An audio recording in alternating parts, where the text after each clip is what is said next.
Hello everyone, and welcome to the Lonely House of Neverwinter. Thank you for joining us for an evening of Dungeons and Dragons. I'm Sean and I will be your Dungeon Master tonight. We're excited to be streaming at twitch.tv/RollTogetherRPG. For those who are new to Dungeons and Dragons, everyone here plays fantasy characters in a fantasy universe. The 5 players each have their own unique character, with sheets that tell them who they are, what they can do, their deepest secrets, and what dice to roll. They will mostly be rolling this. A 20-sided dice to see if they succeed in what they're trying to do, 20 being extremely good, 1 being hilariously bad, or, catastrophic, because this is a slightly horror-themed game. Whilst they play their characters, everything else in said fantasy universe is played by me. People, monsters, ever-present despondency, etc., etc., etc. Between me describing the world and the story, the players describing what they want to do in it, and some dice rolls to keep things unpredictable for all of us, we will tell our story. Speaking of our players, let's talk to them. Today, I'm going to go round in alphabetical order by your character name. So I'm afraid, Liz, that puts you first. Could you just kick us off with introducing yourself, telling us your character's name, both of your pronouns, but we'll leave it there just because this is the first session, so we'll introduce you. Okay. Cool. Well, my name is Liz. I use she, they pronouns, and I will be playing Barley, who uses she pronouns. Remind me, Sean, was there anything else you wanted me to tell you? That's it for the moment. That's it from me. Get into it next week. Cool. David, you're next.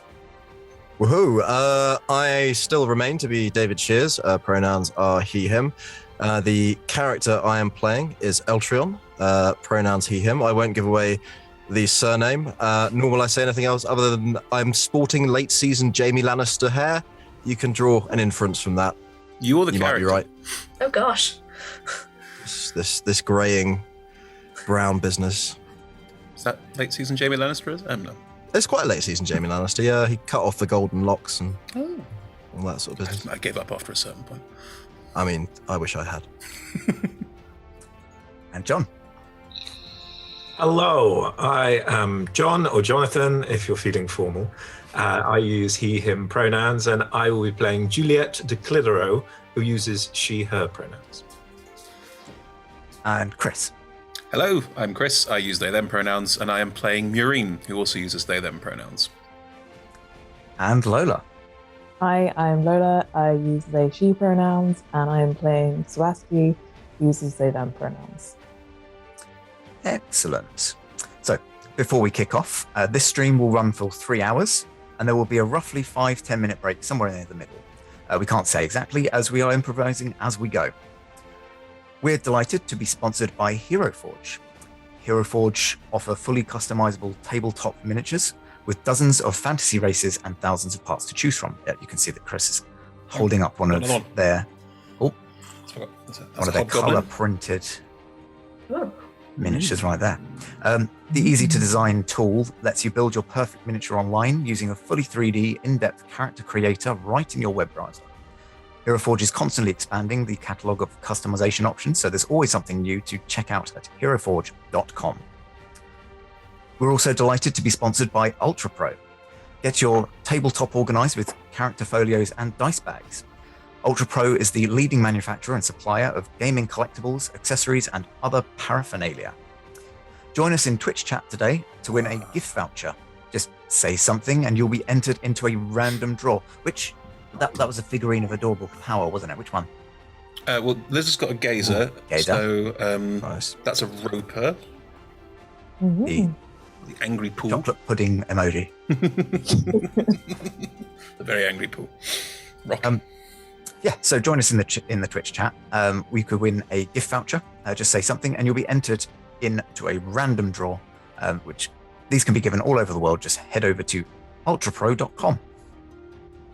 We're also sponsored by the wonderful Elderwood Academy, who are the premier purveyors of bespoke gaming-themed gear, including hex chest dice boxes, spell book deck box rolling trays disguised as bespoke ancient arcane tomes. Sorry, my cold read has gone a bit absolute awry. tongue twister, that one. I mean, it's just, that's a Codex dice tower. That's next. Scroll and Codex Dice Tower and There it is. Rolling Tray Pairings. Oh, Sorry if you thought I'd learned this, by the way, at home. I haven't. I can't I'm show you reading the rolling tray pairing, which is really nice. It's the same color and leather and all that, but it's got dice all over it. And I will drop them. I'm not going to. No. So for Elderwood, you can currently get 10% off your Elderwood purchase with the code roll-together. I'm not sure if it's all in caps for me. I don't know if that's important. I don't Right. know. Use it at the checkout, all in caps. Shout it. Roll-together. And you can find them at elderwoodacademy.com. Just to be clear, it's the hyphen symbol, not the word hyphen. That'd be weird. That would be weird. In addition to our sponsors, we are supported by a number of fantastic companies. First, we have D&D Beyond, your guide to digital D&D. You can see everyone's character sheets on the overlay on the left-hand side of the screen, which I believe is this way. Stage right. Camera left. We are also supported by Level Up Dice, who create the fantastic table shakers. Very large, heavy dice. Thank you. So there will be a link in the chat to the table shakers range nowish. Thank you, mods. And last, by no means least, we are supported by two lovely D&D video games, Idle Champions of the Forgotten Realms and Warriors of Waterdeep. This is normally the point I would get my phone out and be doing things, but I'm doing busy. the you. I'm doing the you. You do me.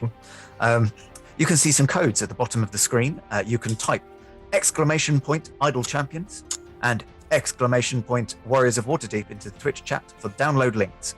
And for Idle Champions, there's a code that you can enter directly into the game, or type !Code into Twitch chat for a gold chest. Whereas for Warriors of Waterdeep, type !Wow gems into Twitch chat for a link which you'll need to use on the same device that you use for the game to then have it straight loaded into your game. It's all nifty. Don't worry, you should be able to get that to us before you miss too much. We are Roll Together RPG on all socials. There will be links in chat, so do like, follow, subscribe, heart, whatever you do on TikTok. Do the things. Are we on TikTok anyway? TikTok? I don't use TikTok. I'm I don't TikTok. 34 years old. And too old for TikTok. Dog. A massive thank you to our D20 Club on Patreon. You can find a link in chat. You can help us make our shows from just £1/$1 and unlock more tiers by joining. Our shows are also available as podcasts. Just search Roll Together RPG on your favorite podcasting app. And if you can't find us on your favorite podcasting app, let us know. We'll try to rectify that. Finally, we play with a diverse group of players who play a diverse set of characters with wide-ranging sexual and gender identities. Our tables are trans and GNC positive, and we encourage and champion trans and GNC players and characters in our games. The DM and players may portray characters that are of a different gender to their own. We aim to avoid misgendering, but acknowledge that it does happen and have a company policy in place for correcting people on pronouns. If we miss an instance of misgendering, we are open to being corrected, so please do let us know if you think one has been missed. And with that, let's jump into the intro.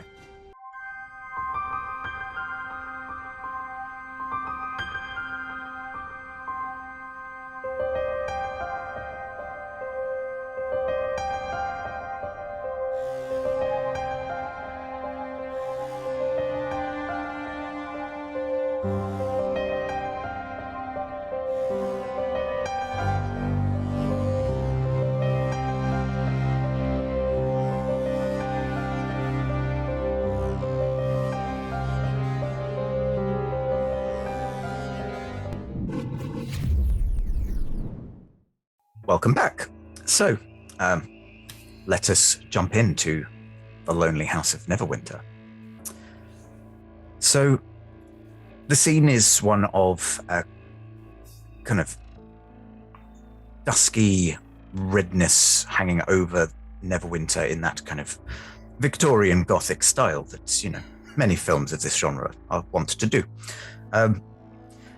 You have all received a message telepathically in your minds, which is thusly a delicate voice whispering, "Please come find me. I can't get out. please help me? And you are all people who have responded to this voice for your many varied reasons, which I'm sure we will discover. Barley, you have made your way to Neverwinter from the nearby Neverwinter Wood to the southeast, and as a result, you are approaching the southeast gate of Neverwinter now. It is the kind of late hours of the afternoon, early evening. And do I still hear the voice? You get it occasionally. It's not regular. It's kind of intermittent, but you kind of get it, and somehow it just feels right. You follow this voice, and it feels like you're getting closer to it.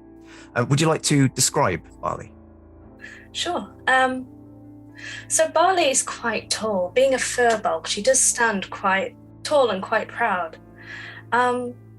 One thing that I suppose people walking past her would notice, that within all of her fur, which underneath is quite brown, she has sort of moss growing through it, and she seems to sort of glow with some kind of ethereal green energy.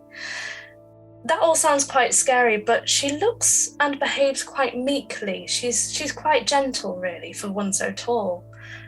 She wears this long sort of coat with leather straps and has all sorts of pockets on there. And occasionally passers-by would probably see Barley kind of reach into one, looking inspired, and we'll see a crack in the ground, in the cobbles, and just start to sprinkle seeds in, hoping that they'll grow into something nice. She's also looking around as if she can hear a voice, and she's trying to locate specifically where that's coming from. But then she looks a little conflicted, as if something else is talking to her at the same time, but she's definitely following something. She looks very out of place in this. It's a city where we are, isn't it? We're just approaching the gates now. There's a pair of they look like guards. They've kind of got a bit of a uniform going on, but it's a bit kind of slapdash, like over other armor.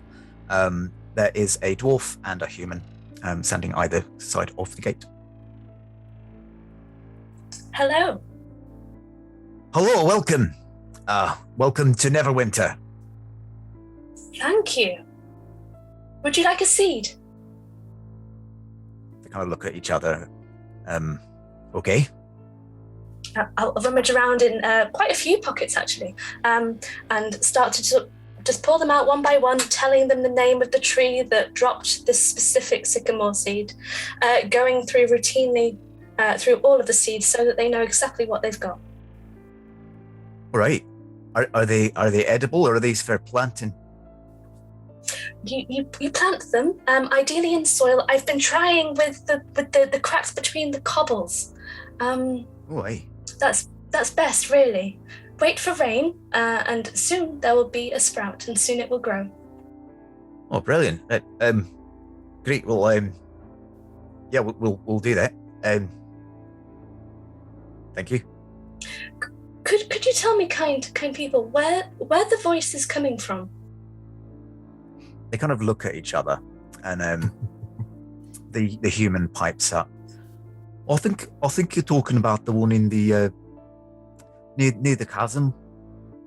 It's Chasm. So you go up the street there, and then you turn right. At there's an abandoned wool market. Wool market. And what do they sell at the wool market? Oh, it's abandoned now, but they used to, give you money for your sheep's fleeces, that sort of thing. I had a sheep once. I will go that way then. Thank you so much, kind people. All right. And I'm going to begin to sort of ethereally walk through, kind of just looking around, taking in my surroundings, looking very bemused if there's anyone else around, being confused about why so many people would gather in such a place, and make my way towards the abandoned wool market. Okay. And just as you go, first roll of the game, could you please roll me a perception check? Oh, of course I can. Let me just find it. Perception. +1. That would be a natural 20. Loving it. +1, 21. Ooh. Natural 20. as you kind of pass by them, you've gone a little bit of a way down, and you just hear them whispering to each other. The dwarf says to the human, "You don't think we should have warned them about, the plague?" And that's it. I'll just turn around and go, "I'll keep a good eye out for the plague." They look a little bit flustered, but... And I'm just going to carry on going. Oh, look, it's a plague. Wandering plague attacks. Yes. Swaski and Juliet, you have met up. You've met briefly on previous adventures or travels, and you have met up in Neverwinter. Swaski, you have apartments in the Blue Lake district of Neverwinter in the northwest corner. And Juliet has kind of called on you to, as they were headed in this direction. Lola, would you be able to describe Swaski for us? Yes. So Swaski is around 6 foot tall. They have silver braided hair that's quite long. It's all braided back as well, and then flowing down their back. They have very dark skin and short, kind of silver and then red tip horns at the front, with longer, darker, curved horns that have purple tips coming around the sides. And they're dressed incredibly fancily at all times, if they can. So think a very snazzy waistcoat and like bishop sleeved top, and gorgeous palazzo pants in a lovely gradient. Lovely, thank you very much. And John, what is? Please tell us about Juliet. So Juliet is a quite, especially next to Swaski, is quite diminutive. She's a little over 5 foot tall, and quite slight of build. A woman of about 40 years old, a little bit careworn, but like nice laughter lines. A really good suntan. She obviously likes being outside. She looks as though she's had the saturation turned on her up a bit in Photoshop. Everything's just a little bit glossier and a little bit more perfect, given that she's this also quite rugged woman wearing plate armor and white robes. And another thing, it's quite cloudy today, but often when she's stood in a place for a certain amount of time, a sunbeam coming through the clouds will just find her. Or if she's sat in the pub, the light will come in through the window and she'll just be well lit. But maybe that's just a coincidence. Lovely. And you have made your way across the Dolphin Bridge, past the House of Knowledge, both locations in Neverwinter, because I do my research. And you're heading in a southeasterly direction. So I always have to think about it because I'm not very good at compass points. You're heading down and to the right. Are you talking about anything in particular as you're kind of heading in this direction? Yeah, I think we would. I'd maybe talking about when we went out the other night. Yes. That was great. It was a wonderful reel. Yeah, I mean, you really I've never been to such a big city before, but there were some great places to go. Yes, well, one can't spend all of their time like interacting with wealthy merchants and nobility and just getting very frustrated at nothing ever moving. So sometimes one has to cut loose, as it were. Yeah, mix with the common folk. How is your guild business going on? No, it's difficult around. It's one of those things, It's almost as if I get one step forward and then 5 steps back all the bloody time. And Juliet will clap her on the arm and be like, well, it's all a journey, isn't it? At least you're moving in some direction. Them. Sorry, John. Yeah. Yes, though 2 years worth of journey is a sight longer than planned. Well, maybe we'll have some excitement if we follow this voice. Weird that you're hearing it as well. Yes. I was in the atrium staring up at the stars when I heard it, and now, well, it's curious. I wonder, did anyone else hear it too? Well, I mean, normally I'm hearing a more familiar voice, but this is, it's new and it sounds like they need help, so I need to go there. If you want to have a look at the faces of people kind of around you, you could roll an insight check. Sure.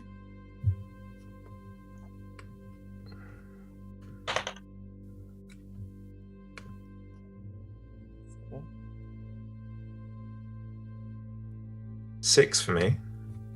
14 plus 7. So I suddenly can't do math. 21.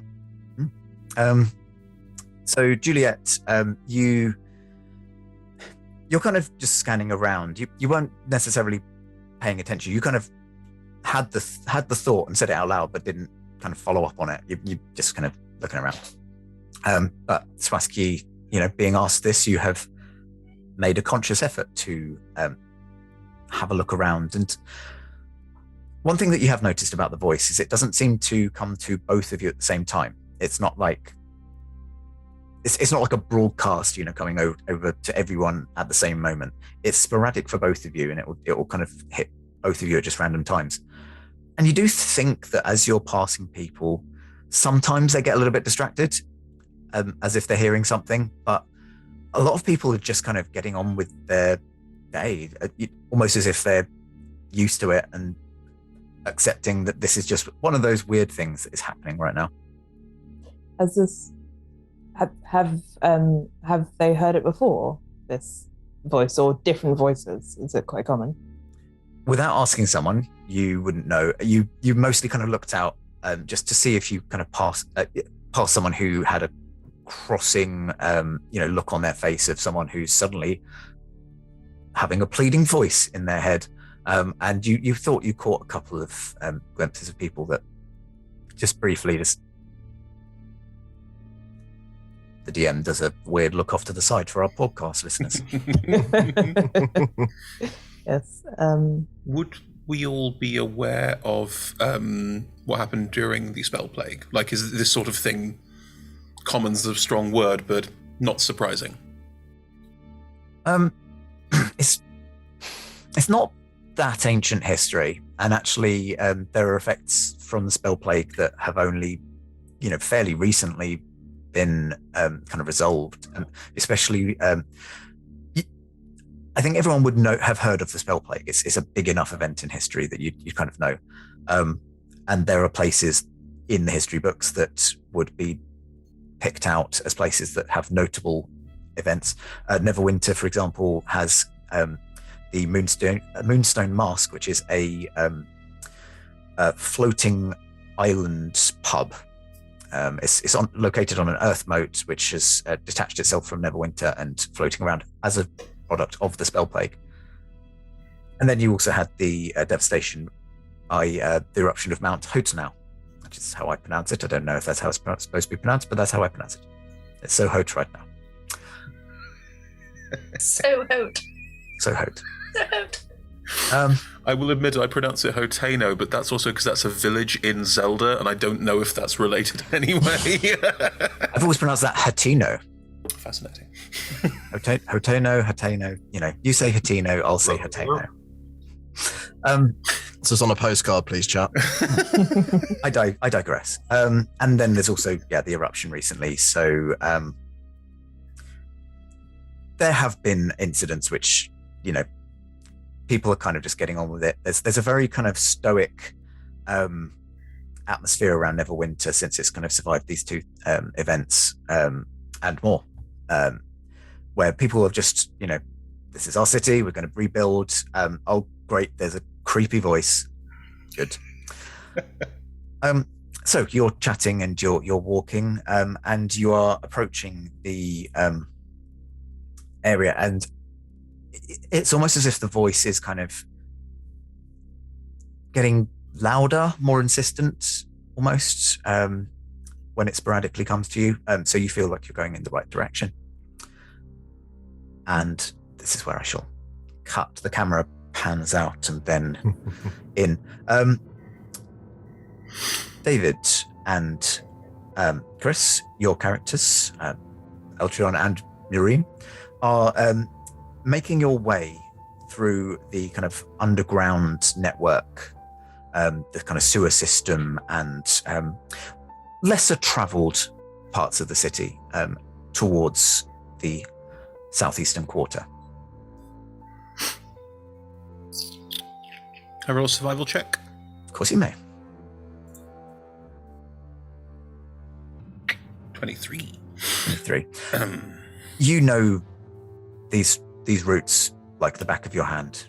Can I try and avoid the dirtier routes, like somewhere that's going to be a bit more pleasant for Eltrion to walk? Eltrion's very respectable and very flamboyantly dressed, so I presume that Eltrion wants to keep his robes clean. So I would like to avoid all of the nastier bits of the sewers. I would happily go through, no problem at all, but Eltrion might not want to. With a 23, yeah, it's not the quickest route, but you are kind of going. This is obviously a concession that you have to make. So, would I be able to notice that this is being done in order to be suitably appreciative? Give me an insight check. Sure. And once you've done so, David, please describe Eltrion and. Sure. That's a 14. So. I mean, my passive performance. Yeah, no, they're all bad. The highest charisma-based skill I have is a 12. So no.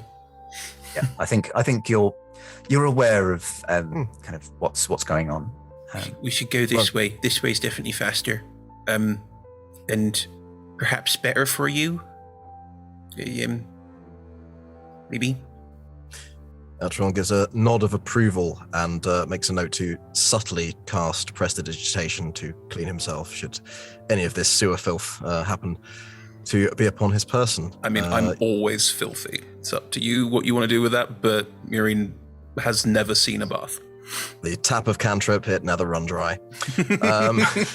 Sean, you asked for a character description? Yes, please. Yes. Sure. Eltrion stands at a healthy 5'4". He is a half-elf, a drow half-elf who more noticeably favors the drow side, and is wearing a conspicuous glove over his right hand at the moment. Like the rest of him, it is gold and purple and seemingly crafted to draw the eye as possibly a diversion, possibly just a really, really friendly kind of guy, you know? Although there is a bit of a skull necklace thing going on with a bit of blood in it, but we'll ignore that. That's not important. That's, fine. Casual blood. Yeah, white, almost pure white silvery hair swept back, sort of a slick look. He's got the full stash, full set going on here, and not currently lit because not clear about what the gas situation is down here in these sewers, but there is quite a nice fat cigar and a cigar case secreted about his person as well. Nice. Lovely. And Chris, would you please tell us about Murine? Sure. Murine is a rat person. Murine is just under 3 foot tall. Murine wears very dirty, shabby leathers and a small capelet kind of thing. They normally have a hood over their head. They favor the rat more than the humanoid. So, like almost on all fours to run, like very, very close to the ground. They are also always accompanied by a number of rats. Normally a couple sat on shoulders or on backs or even on calf muscles, depending on how fast we're running. But there always seem to be rats around them or like on tables around them. Anywhere, there's always rats. Always. How does Eltrion feel about the multitude of rats that are accompanying you on this visit? Eltrion is not a ratophobe. Good. Would Eltrion choose to be surrounded by rats all day, every day? Probably not, but is very much not averse to whatever needs to be done to get the job done. He's seen a lot stranger things involving tentacles and brain sucking and so forth.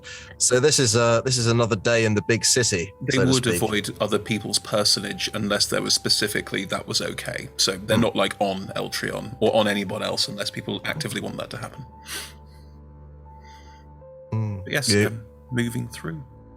You hear in your mind are very appreciative. I understand what you're doing. I'm thankful for it. Right, that's good. This way, please. As you were. And you Sorry. you make your way through the networks to the exit point where Murine would have, living in the city, would kind of be aware of roughly where you're headed. You know, when Eltrion approached you and kind of described the reason for the visit, that struck a tone with you. So, Well, I heard the voice. I heard the voice as well, so I also wanted to go. and you will emerge at some point. But first, let's see how Barley is doing. Barley, you have arrived at a street. Now, being new to Neverwinter, you've never visited Neverwinter before, I believe. I don't think I've ever seen a street before. So you've kind of had Skipping weird- through the streets. La la la. la. it's a weird kind of sensation. The first streets that you observed were more or less as you would have expected, you know, cobblestone paths, houses, but built much closer together than they would be in a kind of forest or, country environment that you might have encountered otherwise. And, people going about their daily business, a lot more people than you would have certainly encountered in a single day. You've encountered in an hour. You followed the directions of the guard to approach the area that feels rightest. And the state of the houses has grown more and more dilapidated. The obvious destruction of the event 50 years hence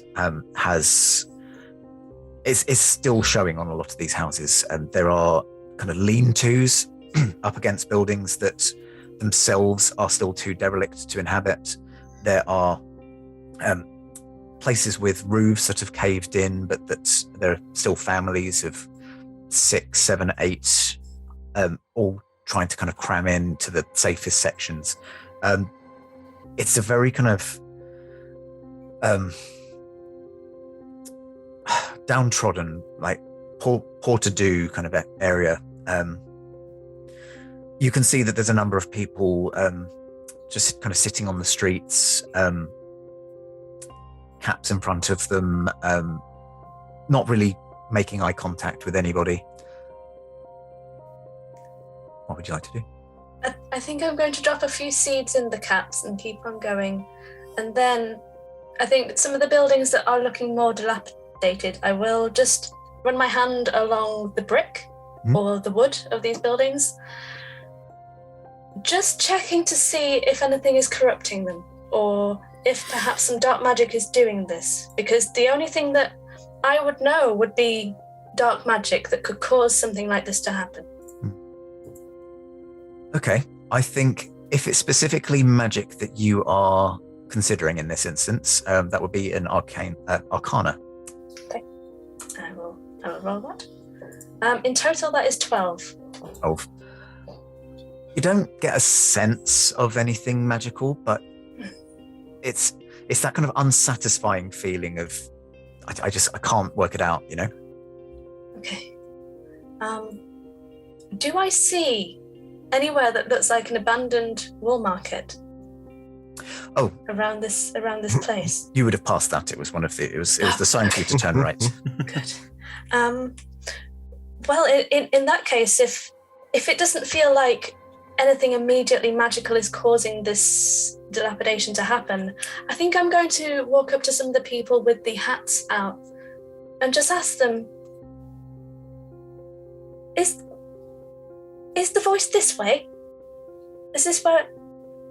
Oh, hello, friend. Cross up all soldiers and with silver. I do not have silver on my person, but I do have some good elder seeds that I can give you. All right. Will that suffice? Yeah. Could sell them, right? I mean, I'm sure you could do anything with them. And I'll hand out 3 elder tree seeds to this poor person. Thank you very much. Thank you very much. What was your question, friend? There's a voice in my mind that I think I can hear. Can you hear it? It's new. We all hear it, friend. Oh. And has it been going for long? Perhaps a month past. A month. Right. And is it coming from anywhere specific? A nice man at the gate said something about a chasm. A chasm?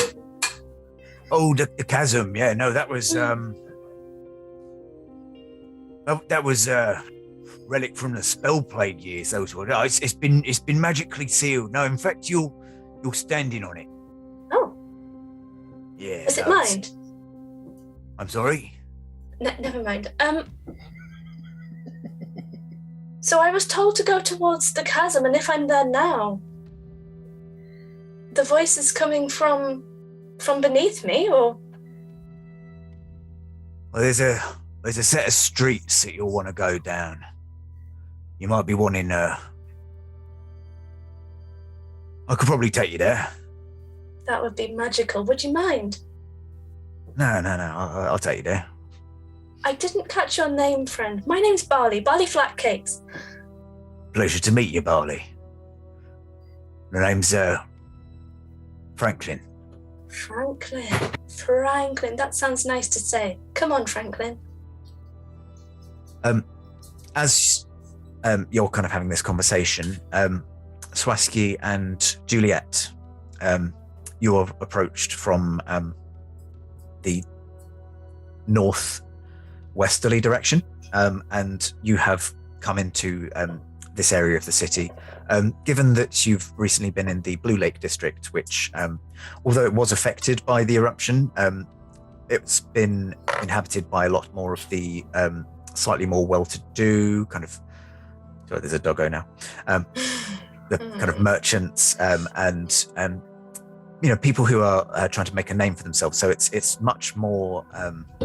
Much further in the rebuilding process, but you've now kind of come to the part of the city which is still, for want of a better word, still slums, still very much the poorest quarter. As you are approaching, you see the people kind of out begging. Can you both give me a perception roll? Deal. 5. Damn, John. Yes, Juliet. Yes. Saving all of the high rolls for combat. At 25. 25. Wasting all of yours before combat. Exactly. I'm a redemption paladin. I don't fight. God. Can't we talk this out, guys?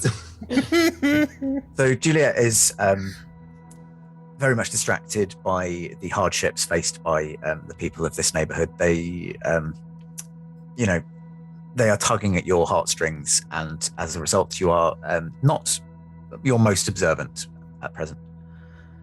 Just how many people would we have walked past? I got 15 gold. I would say that you could probably have that gold in silver instead. Yeah. So kind of a mixture. You would have been passing, I'd say kind of 12 by this point, both sides of the street. Okay, cool. So- Silver for each one. Okay. That's 3.8 gold left of 5 gold. Did you say 15 gold? 13.8. Because it's a decimal system, Hadn't invented shillings. We're all pleased about that. Can you imagine? Swaski, in the distance, you see approaching a wagon or a cart. It's being driven by 2 people who are dressed all in black with hooded robes. They're approaching and every so often stopping. They go to one of the people, either kind of standing on a street corner or some of the ones who are out begging. You can't quite tell what they're doing from this distance, but they appear to be kind of checking people. Occasionally there'll be one that they bring up onto the cart, and very occasionally someone will come to them and talk to them. They go into a building most often and then come out carrying what appears to be a body, which is also loaded onto the cart. Do you see that? Do what? Sorry. Would Swaski have seen these these type of people at all before? Or give me a history check. Okay. Sorry, this scene is too distressing for my cat, apparently. No, not at all. What did you roll? 5. 5. Yeah, you can't remember if whether you have seen them around or not. You wouldn't be able to tell. Yeah. So Swaski frowns and saying to Juliet, over there, those people, they seem to be taking people, and then perhaps we should go speak with them. I don't know. The voice is getting louder here, but perhaps they know more. And they'll kind of walk with. Hopefully, a we're little taking bit them faster. somewhere better than this. Let's go have a chat. Okay. So you approach the cart. You're kind of heading. They're heading towards you, and you're kind of going towards them. They're going at a slow pace because they keep stopping. But yet you come to a point where you could talk to one of the 2 people.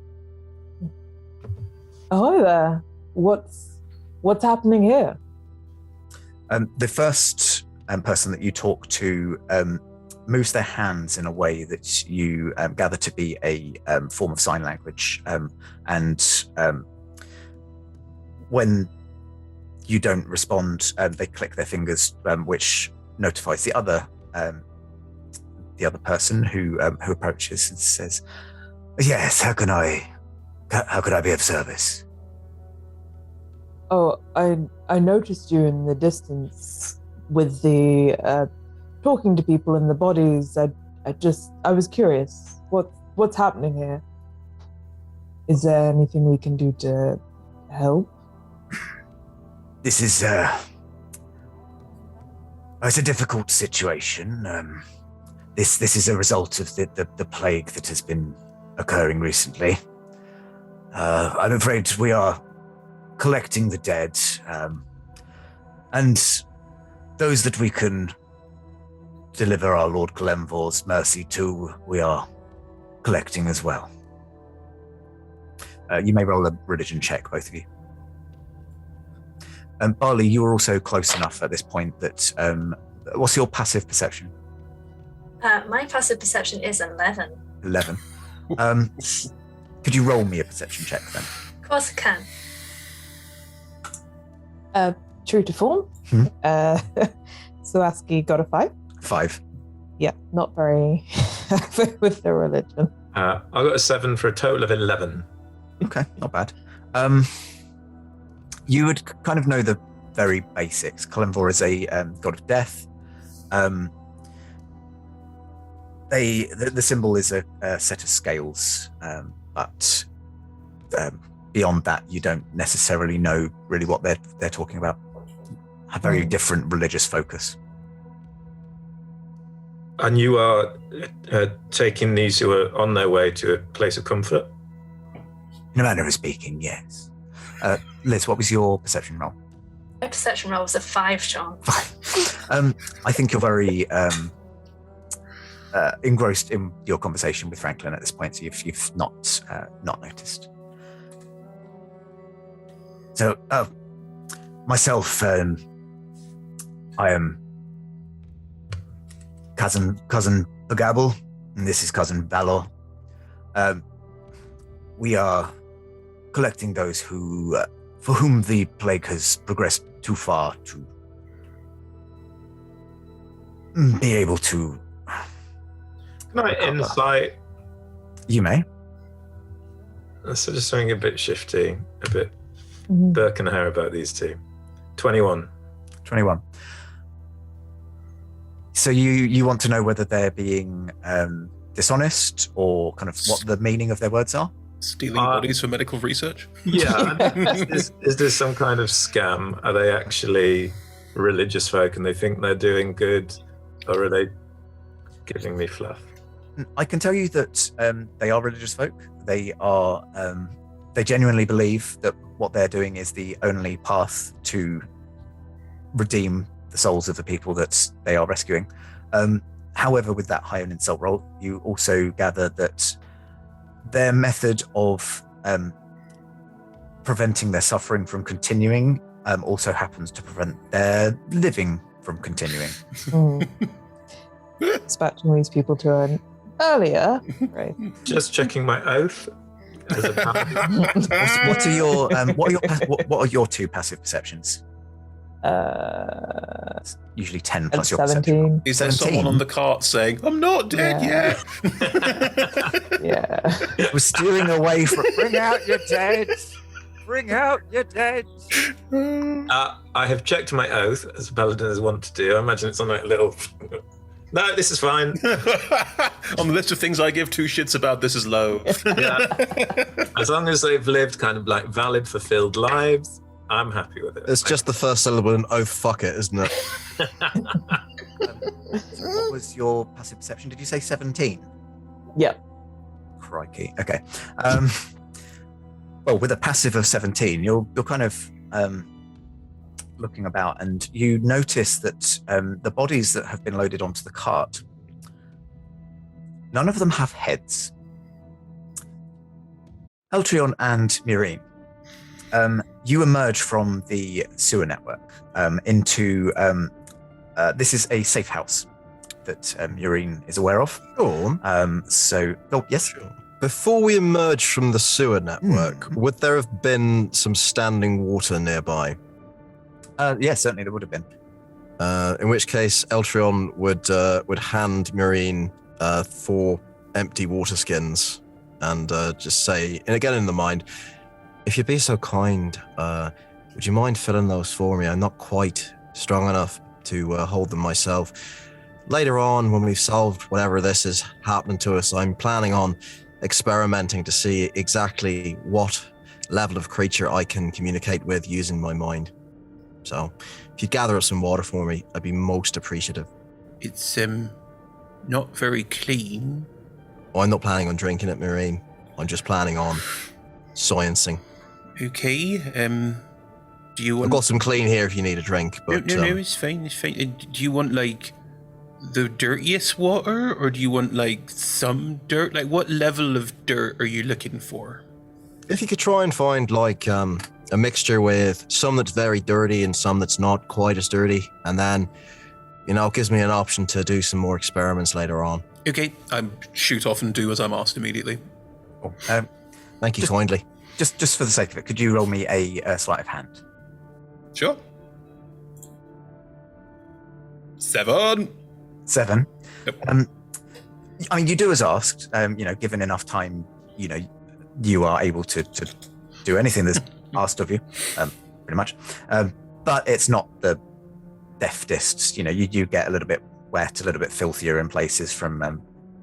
Not that you care, but flavor. It's not even so much care as don't notice. Eltrion will reach out a hand speculatively as if to give a appreciative pat on the back, and will then withdraw the hand and use the invisible mage hand to give an appreciative pat on the back. One of the rats on my back will just turn around and look at you as you do that, and the eyes glow red pretty much all the time and just look unflinching, unwavering. Gets a look of interest in return. Just stare. The rat will continue to stare you down until Murine turns around and the rat, no longer there. Here you go, just 4 bottles of sewer water. Thank you very much. Would you mind awfully holding on to that for me for now? Because Sure, no problem. well, my particular affliction. Oh, of course, I'm so sorry. And I'll sort of place them at various points. I've got stuff. Lovely. Eltrion noticeably has 4 full water skins of clean water about his person. So if we go out of the door here, that should take us into the street near where we think the voice is coming from. Excellent. You've done a very good service for me today, Murine. I'm very appreciative. Thank you kindly. Okay. This particular route actually emerges into the basement section of this house, which you gather was potentially some sort of meeting hall previously, now not so much in use. Okay, if we go upstairs, mind the 3rd stair. It'll probably break if you put your weight on it, but if you go upstairs, then there's doors that lead out into some kind of, I don't know what this space was for. Okay. Do I, Sean? Yeah. Would it have been associated with my faction? Is it a safe house that I know? Give me a history check. If you're trying to think to do with your faction, then yeah, I think history is probably best. Cool. That's a 12. 12. You don't remember it being on your list. You suspect that this might be a safe house primarily used by Murine's faction. Or sponsors, extended family. Eltrion adjusts his clothing, subtly prestidigitates, and makes sure that the clasp of his amulet is secure. There's a little glimpse of a golden harp underneath, which is quickly hidden away. You emerge out into this large-ish. You've both seen larger, but for the area, fairly large space with high ceilings and rafters going across. You can see that there is a very weak red beam of sunlight coming through a bit of a hole in one of the eaves. Could you both give me a perception roll?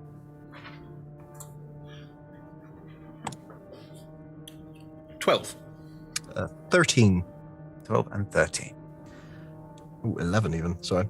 +0 to Wiz. Goodness me, what have I built? Wow, okay. I would say with a 12, that's enough to kind of notice that the hole in the ceiling appears to have let some sort of creatures in, which seem to be nesting in the in amongst some of the rafters. With your roll, you can't quite make them out, and they appear to be... Put a hand up and stop Eltrion from going any further forward. They're fairly small. They appear to be kind of wrapped in what appears to be a membranous wing, some sort. Are they a kind of beast or animal that I would recognize? Give me a survival check. A 17. 17. They're reminiscent of bats, except that bats you would expect to be hanging upside down off the rafters, which these are not. You're trying to think through your vast repertoire of natural knowledge, or not vast, it's up to you. But with a 17, you're kind urban of... pests. I know a lot about urban pests.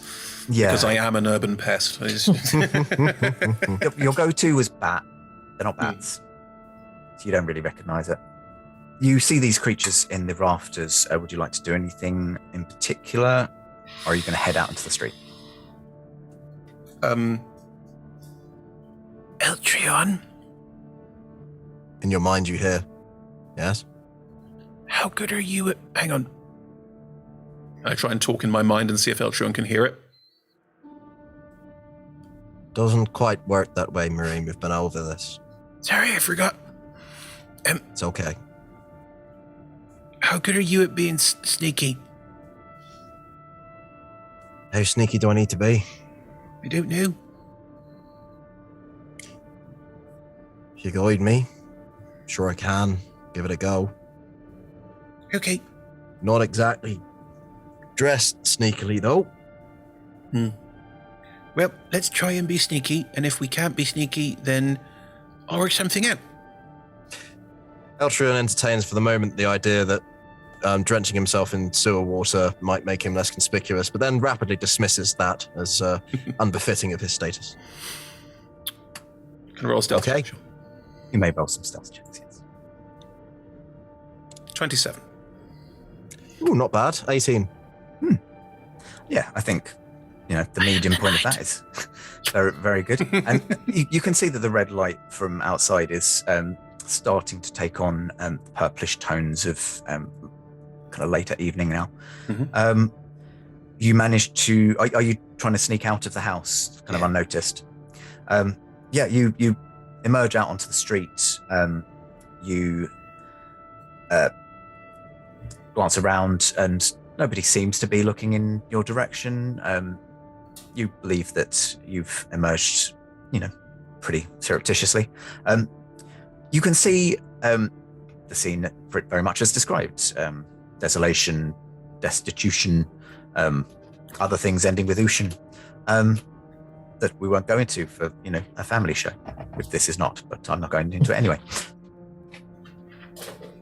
Don't know where you went. Destitution, anyway. I'm trying to think of any unsuitable words that end in ocean, but I okay. went to ablution. I went to someone That's washing where I themselves. went, yes. Yeah. Polish. Answers in chat. There's you look around and you can see a couple of people who stand out. You can see someone who looks very much like they came from out of town, Furbolg individual. And you can see a very holy looking individual next to a tiefling, and you're not sure if that's a good omen or not. I ignore them completely. Where's this house that we're going? Where we're supposed to go? Can I listen out for the voice, try and get a better sense of what direction we're supposed to be going? I'll try and do that with my mind as well. Okay. If you're listening out for it, I think insight for trying to listen out, Oh, God. because it's introspective. So 5. Oh, the dice teased me, but 'twas only a 10. 10, 5. No, it was intermittent anyway, and it seems like trying to call it out. It's keeping mum at the moment. I don't exactly know, Noreen.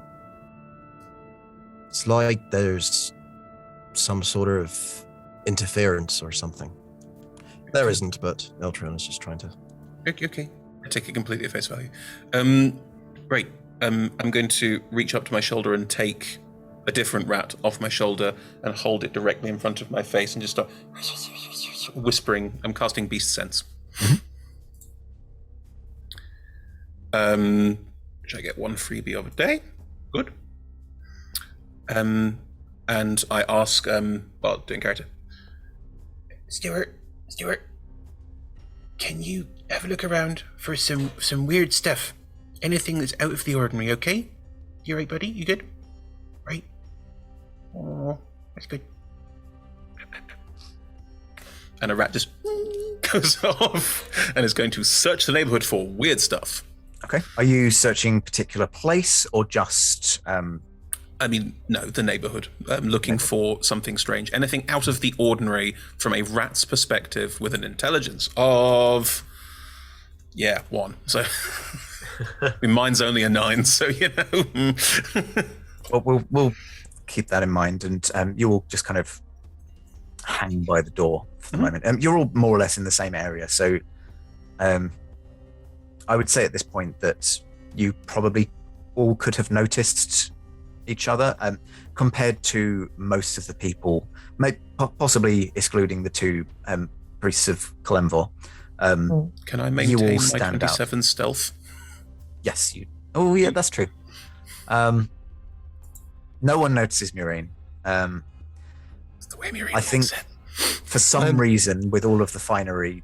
I would certainly not be stealthing traditionally. I'd be more trying to stand unobtrusively.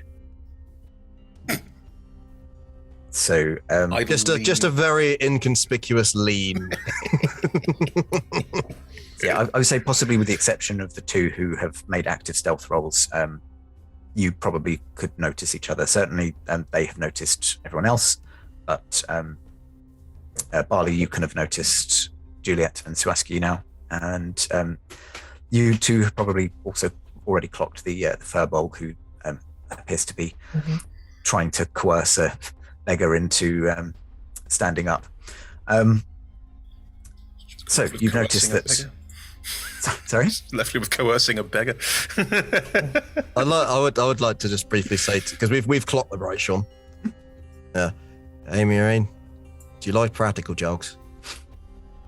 Murine doesn't say or do anything as I'm currently looking and seeing through the rat's eyes, so I'm just there, just completely out of it.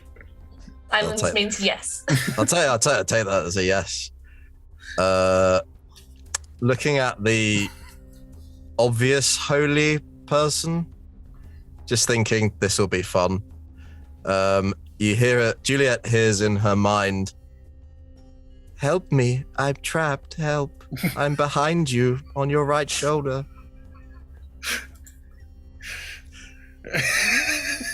Eltrion will then be pissing himself, so we'll probably break stealth. Cool. Yeah. Did you hear that? Suaski, did you hear that one? On my shoulder. No, but Suaski kind of looks over at Juliet and is like, and then goes back to the. You've been dispatching them off to their final rest by taking their heads. Is that what I'm to understand? No, that's an unfortunate side effect of this plague. Boom! Oh. Sorry. I'm sorry. I don't think this is a thing that Suaski would have heard of. Like, their heads just... The dreadful unlikely. Dreadful head explosion plague. You can roll me an Arcana. Are we like Kingsman thinking here? Like, just full on fireworks? Does it grow wings and fly away? That's a 16 on the dice plus 1, 17. Heads exploding sounds a bit more far-fetched. You have heard rumors around the city of people losing their heads in grisly ways, but you're only just starting to kind of put two and two together. Cousin Pagabal says, "Pardon me, I noticed that the light is failing. This is not a good time to be in this part of the city, so I would suggest that you find some hallowed ground, or I would be on your guard." What comes out after dark? The heads. The heads. Oh shit! I'm joking, and Sean's making a serious point. Sorry, Sean. It's all right. It doesn't have a staff or an emblem or anything that they're carrying. They've got an emblem on a medallion around their necks of a set of scales. I'll reach out, touch it, cast light on it, and be like, "May have light in the darkness, brother. We'll bring our own. Don't worry." Thank you very much. They reach out, they touch your holy symbol, and they do the same. They cast light. Oh, Right, we must be going. Both priests mount their cart. They've got, by this point, 7 headless bodies and 3 individuals who all look a little bit despondent. And I would say that Maureen, as your rat is heading around, you can see that there are people in some of the back alleys who they are just kind of wandering aimlessly. They're drifting and they don't seem to be entirely with it. They have no look of recognition in their eyes.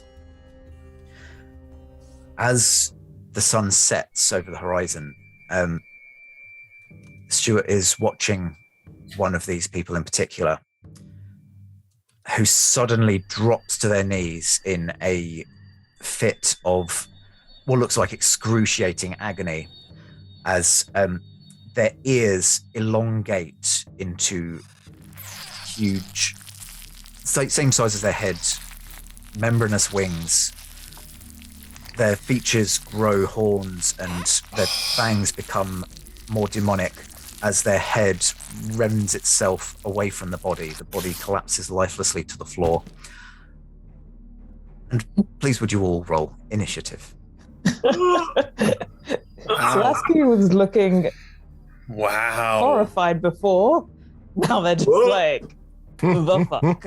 Fog wheel. Very cool. Yeah, fog wheels. 12. 3. Oh dear. As I said, Slasky is completely horrified and has rolled a 6. A very, very dirty 20.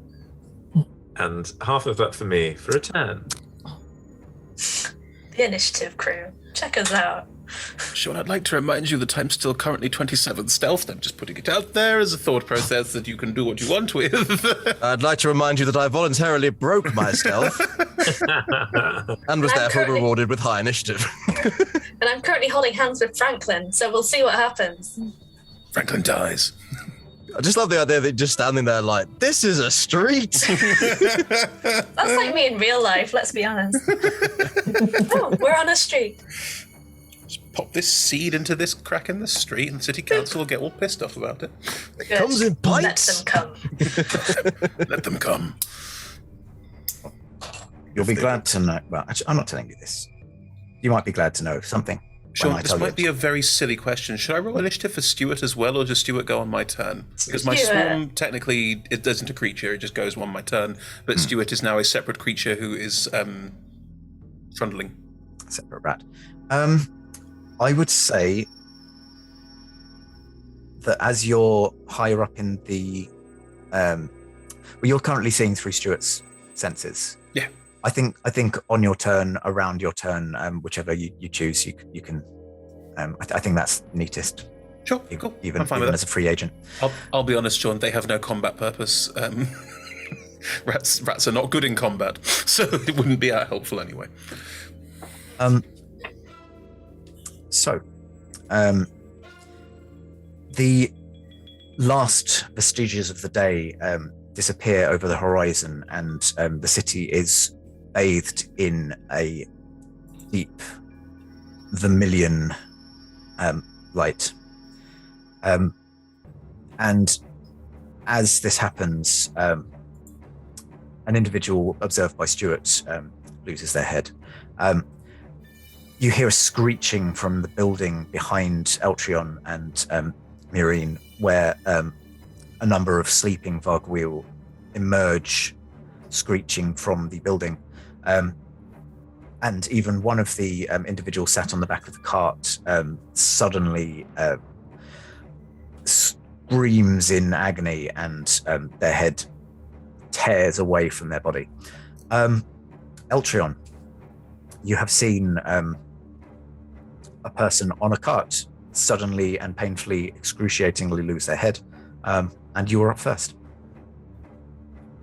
Is the immediate danger that I can see the person on the cart with the whole head business?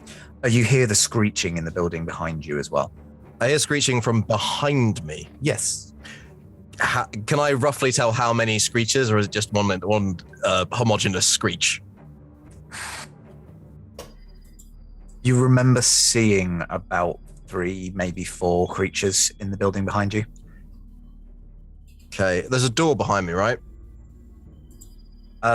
Yes, that's the building that you just emerged from. Cool. What I'd like to do is this, Sean. Mm-hmm. I would like to take one of my filled water skins and dump water onto the ground so that it goes under the door, around the door, basically as much as I can get out of one water skin, which I think is like 3 pints or something. And then I want to use shape water to freeze it solid and try and essentially bar the door with ice. That seems like a good plan. Cool move. That's an action, I believe. Yeah, if you will allow. Yep. As a bonus action, how far away is the creature in the cart from me? No more than 20 feet, I'd say. Cool. And was it Barley that was standing right next to it, or?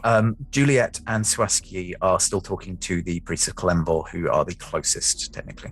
Cool. Then, in which case, I would like to try and telekinetically shove the creature on the cart so that it is away from people, or in an away direction from people who are not currently looking murderous. Okay, so you're going to basically approach the approach. I could do it from here. Oh, excellent. I will be moving away from the building, but I won't necessarily be going into the fray, so to speak. But I'll do that first. Okay. So that is a strength check, DC 16. Strength check. Oh, that's only a 4. Cool. So it is shoved off the cart. It's kind of flying. It's seemingly as part of its as part of its flying mechanism. Yeah. The ears have grown into these grotesque wings and are flapping, and you just kind of give it a updraft and. Fair enough. And then I will be moving. I'll overcome my my reticence and seeing that Marine is still in some sort of trance, give them a bit of a tap, as in, we need to get out of here now. I can't hear you. Yeah, I know, but I don't know that. Yeah. And then, safe in the knowledge that I've tried my best. I'm just booking it away from the screams. Not running into any alleys, just trying to keep space around myself and see what happens. It's like, there's more of them on the way! Oh, you all, with the exception of Murine, who probably hears it very distantly via their rat senses, can hear that. Speaking of Marine, you are up next. Aha! Stuart's watching this person's head. I mean, I know what a Vargwheel is, but Miriam has no idea. So is watching this person's head tear off their body and start flying around. Can Stuart hide so as not to be attacked? Or maybe sort of run back stealthily, so not like, more of a sort of, no, like hide in the corners. Give me a stealth check for the rat. Sure. They probably have proficiency in, I would have thought. They do not. Oh. 0 mod. It's all right, the rats are infinite. It's a 19 flat. Nice. Yeah, Stuart feels pretty stealthy. And who's going to notice a rat in a slum? Fair. At which point I have to use an action to switch back into my senses. Mm-hmm. I do. And I see the situation. You see that Eltrion is legging it away from the building. You can hear screeches from within. Okay. Used my action to stop beast sensing. So I'm still stealthed. Do I feel safe? Do I feel like people can't see me or aren't paying attention to me? It's pretty usual. Yeah, your 27's carrying, so you don't feel observed. Great. In which case, then I will maintain my stealth roll and not, because casting a spell would break it, and any other action would break it. I haven't got any actions anyway. What we're talking about. Have I got any clever bonus actions? No, I don't. Nope, I do nothing. I just stay where I am by the door, and I'm just looking at the whole situation, and I think I will just pull out my short swords. That's all I'm doing. Pull them out. Absolutely fine. Juliet. Right. I like to think Right. that everyone, given the right opportunity, can set the path going, in a better place. And there's a lot. I had a really good program with the Ettins out in the Evermore, doing some, getting them talking to each other, having a good, healthy relationship. But I think when your head flies off and grows wings, it might be a bit beyond even my therapeutic. I just reckon. John, please ask the feeling beside themselves.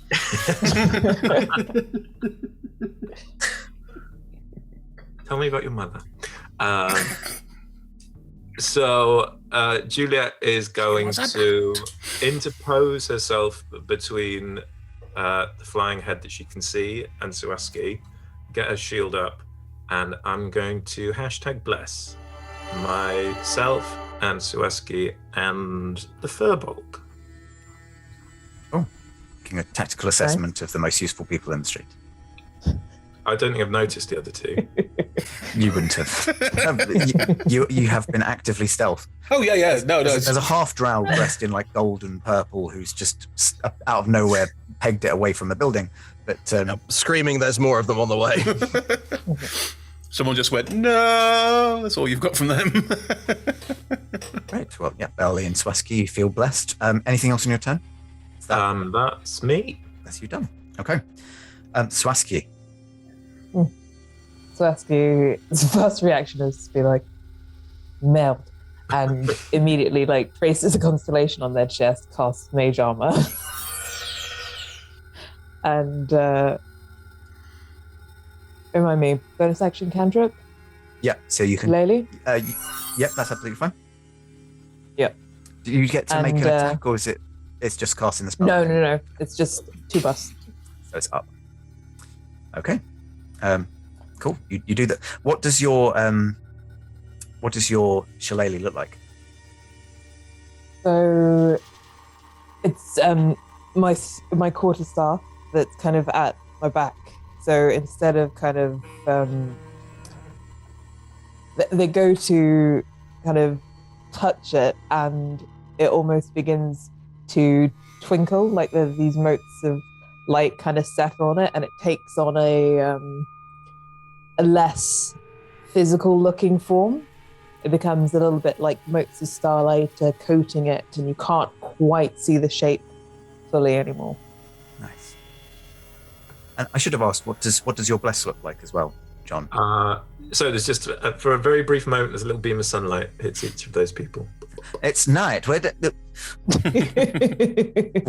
magic. It's fine. Light of dawn on you. Me anti-dawn. The anti-dawn being dusk, surely. No, me anti-dawn. God bless her. Love anti-dawn. Okay, so Swaski, that's your turn. Up. You're not moving. Like Juliet's just in front of them, right? Yeah. So they might back away a little bit to kind of give themselves a bit of space. And having heard the Things. person in the purple garments and gold shouting that they're all about trying to place themselves kind of so they can see the door of the house as well as this in view. Okay. It is now the Vargwheel's turn. So, from the house behind, unfortunately, the door being frozen to doesn't quite prevent them from leaving, as they fly up through the hole in the ceiling and emerge out into the street. You can see that there's 4 that have emerged from that area. There's the one that was shoved away. There's another one that has just emerged from a street, and a 7th, if I'm counting correctly. There's 7, which is kind of noticed that there seems 16. to be interesting, dangerous people here, and are flying this way. They're kind of harrying a few different people. A lot of people have kind of gone to ground, just tried to shelter away in buildings. But those people who weren't quick enough on their feet are being harried by other Vargweel. and almost as one, they emit this ear-piercing screech. It's like someone rasping through vocal cords that are torn in two. They just emit this horrific noise. You are all within 30 feet of at least one Vargwheel, so please would you all make a wisdom saving throw. At least it's a good stat. I thought you were going to say Constitution. I was like, oh. Don't forget your bless if you got one. Oh, yeah. Plus D4 for Swaski and I will roll the D4. 14 in total. 12. 27 for me. Finally At least rolled it. 21 plus 3, 24. That's where it matters. Okay. The lowest there was a 12, wasn't it? I believe. You are all fine. The two priests of Kalemvor, however, they cling to the sides of their heads in a kind of agonized way, and their eyes start darting to and fro in a manner that would you might imagine that they are frightened of what has just occurred, and they also appear to be completely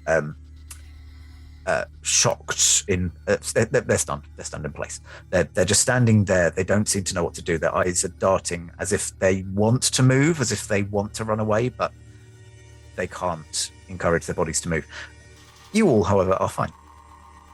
And that is the Vargwheel's action, because they all used it at once. So, Barley. Okay. I have a question for Miss Clitheroe. What does your bless feel like for someone who's never been blessed before? So, for Barley, I imagine it would feel like when there's sun dappling on a glade and you walk under the trees and you get the little bits of warmth and then it's a bit cooler. It's just like one of those little rays of warmth. Okay, cool. So the bless happens, and I guess Franklin would be the only person to see this, but Barley's moss begins to kind of emanate like with a sort of bioluminescence. So it's normally black, but I guess it kind of takes on some of that blessed light. And Sean, did you say that there was one of these things 30 foot away from me? Yes, and approaching. Kind of flying at you down the street, and there's another one emerging from the street behind you, chasing a rat. Well, I'm going to protect.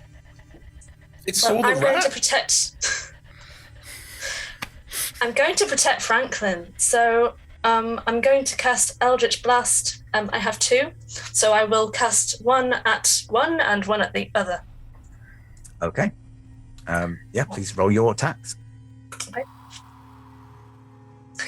First one was a 12. Do I get bless on attack rolls as well? Yep. Cool, I will just do that. So 12 plus 1 is 13 for the one to my right. Hits. Roll Cool. your damage. I will do the damage. That would be a 1. 1 for damage. Every little helps. Yeah. And then the one to the left to hit 23 plus 4, I guess hits. Hits. 27 in total to hit. And that would be 9.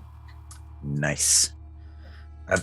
You kind of you blast at these two creatures. You kind of do it in a the first one's more of a glancing hit. It kind of singes the bottom of a wing and doesn't appear to have done too much damage. But the second one was a lot more focused, and you are able to kind of get it. I was going to say in the midriff. It doesn't have a midriff. In the face. You blast it in the face. Yeah. The nose? You make a mess of it. It's kind of the skin is peeling away, but instead of a skull underneath, it's like it's dissolved into just one homogeneous lump, all of flesh. Oh, Unfazed. well, that's wholly unpleasant. Behind the face is just more face. Anything else on your turn? That's it for me. I'm staying in front of Franklin. Okay. Eltrion, you have run kind of towards the middle of the street, just as a Vargwheel has appeared from an alleyway, this was the one that took the brunt of the second Eldritch Blast. So you notice that the Furbolg individual has some magical ability and has taken one of them to a point of near rest, shall we say. So that's near me. That's the nearest one to you. There's others kind of, you can still hear the screeching behind you. You're aware of the one that you pushed that was on the cart. But that is now the nearest one because it's emerged from the alley in front of you. Okay. And are there any still close to the building, or have they all just flown out and about and are sort of flitting? Yeah, they've all kind of flown out and dispersed. Fine. Okay. Going to hit it with my rhythm stick. It's an oldie but a goodie firebolt. Spell attack roll, right? Yes. Give me a spell attack roll. And there's a 21. 21 hits. Please roll your damage. That is 15 points of fire damage. Lovely. You hurl a fireball as this firebolt at this creature that has recently just kind of been spun around by the Eldritch Blast. Its features bubbling away and horrific flesh-like gurgle, and you envelop it in flames, and it drops to the floor, singed and dead. You'd see if anyone was observing at the moment of casting, Eltrion's eyes kind of flash almost as if they're entirely purple, and the focus coming through from the crystal at his neck, just coalescing into that fire that then shoots forward. Lovely. Bonus actions? Yes. I think I will telepathically speak to Noreen. Like, if you come over here, we can protect each other. And trying to find a way to sort of back myself against the wall, so that I'm not being faced by any alleys that things might kind of jump out of, and just sort of standing ready. I'll jump in to help if I can with people, but okay. I would say the nearest wall to you is actually kind of the one nearest to Barley, who is kind of protecting Franklin. Not that you know his name is Franklin. You never asked. No. But, His name is Franklin. For those somebody's protecting somebody over there. Oh, Franklin, no. You can press yourself up against the wall of nearest to them, and you keep an eye on the allies either way. just flick a dagger out. Not really that I know how to use it, but more to try and look threatening. Haha! Ow! I can juggle. Cut myself on my dagger. Cool. Mireen. How many Vargwheel are there? In the immediate vicinity, 6. You can see that there's a couple further up, but Okay. There are people who are kind of dealing with them in their own ways. The one that got Eldritch Blasted and then fire bolted, did that destroy it? It died, yes. Okay. So there are 6 left. Okay. How far off the ground are they? The ones that recently emerged from the building are still about 20 feet up. The one nearest to you on the cart is only about, it's head height. If there were a body, you'd think someone was stood there, but there's not. Sure. The two, how many are coming out of the building? 4 from the building behind you, 1 near the cart, 1 that got partially singed by an eldritch blast just now. I have gloves of climbing and swimming, so I can run up the wall. Cool. I will look at the street, look at all of these people doing stuff, and then look up and see the 4 emerging from the building that are going to be problems. And I will close my eyes, and then when I open them, they are red, like my rats. I cast Zephyr Strike, and I run up the wall. As I run up the wall, I've got 40 feet of movement, which isn't impinged by climbing speed because of gloves of climbing and thingy. I would like to leap up and both swords out, underhand grip, just do a sort of spiralized spin through the air and hit 2 of them. That's my 2 attacks. Through the air. Right? Sweet. Let's see how it goes. I described the cool thing. Now the dice. Do the cool thing. The first attack is a natural 20 Oh, nice. for a 27. 27 damage. Oh, no. No, 27 to hit. Okay. So that's 2d. I'm going to mark... No, I'm not. Sorry. New All right. character. I'm just going to roll the damage on that one. I think that's the best way to do that. Cool. So that is 9 damage on it. Mhm. Just as I got past it. The second one, the second attack, because I've got 2 attacks, is a 24 to hit. 24 hits as well. I will mark that second one as my favoured foe, which means I add a d4 to the attack roll. And I'm not popping off Zephyr Strike, I'm keeping it up for reasons that should hopefully become apparent in a second. That's a d6 plus 4 plus a d4. That is 7 points of damage. And then I would like to run past them, because I have Zephyr Strike up. Also, I hit them both, so I also have the mobile feat. There are no attacks of opportunity on me for this. And I would like to leap off and land back on the street, ideally right next to where Eltrion was, and go, here? Is this where you want me to be? In your mind, you hear noise. Okay. I'm still moving quite bizarrely quickly because Zephyr Strike is still up. What was already a very jittery small person now doing even more. Yep, okay, good. If you want to, you can actually speak into my mind, but I was not thinking that Murin would quite get that. I don't know that. I have an intelligence of 9. Ooh, so that's action, bonus, and move, all in one nice package. I believe so. I have 40 feet of movement, so I could easily have gone up and gone down without jumping and fall damage and all the rest of it, yeah. Yeah. That's rule of cool. You rolled a crit, so yeah. And I will also carefully step slightly behind Eltrion. Cool. Right, That's nice. I'm tiny. You probably haven't even noticed that I'm there. Just whoop. Look, I'm playing a rogue that's not a rogue. Come on now. if that's everything on your turn, then It is, Juliet. John, go on. So you said the one by the car was at head height. Yeah, it's at head height, easily reachable. Do I need to step forward to get into melee with it? It was kind of blasted away from you by some unknown gust that you did not see. So it's probably, you'd have to walk towards it. It's no more than 10 feet away from you. Yeah, I'll do that then. So I'll reach down to my hip, unbuckle a sword, pull that out. Just, it's been a while since I've done this, but I think I remember how it goes. But we will see. I will hit it. Cool. Roll me your attack. Thwack. For a 24. That hits, yeah. Roll your damage. That's 9 slashing. And I hit it again. Cool. Yeah, it's still there, so go ahead. 5. And that is 8 slashing. Is it still there?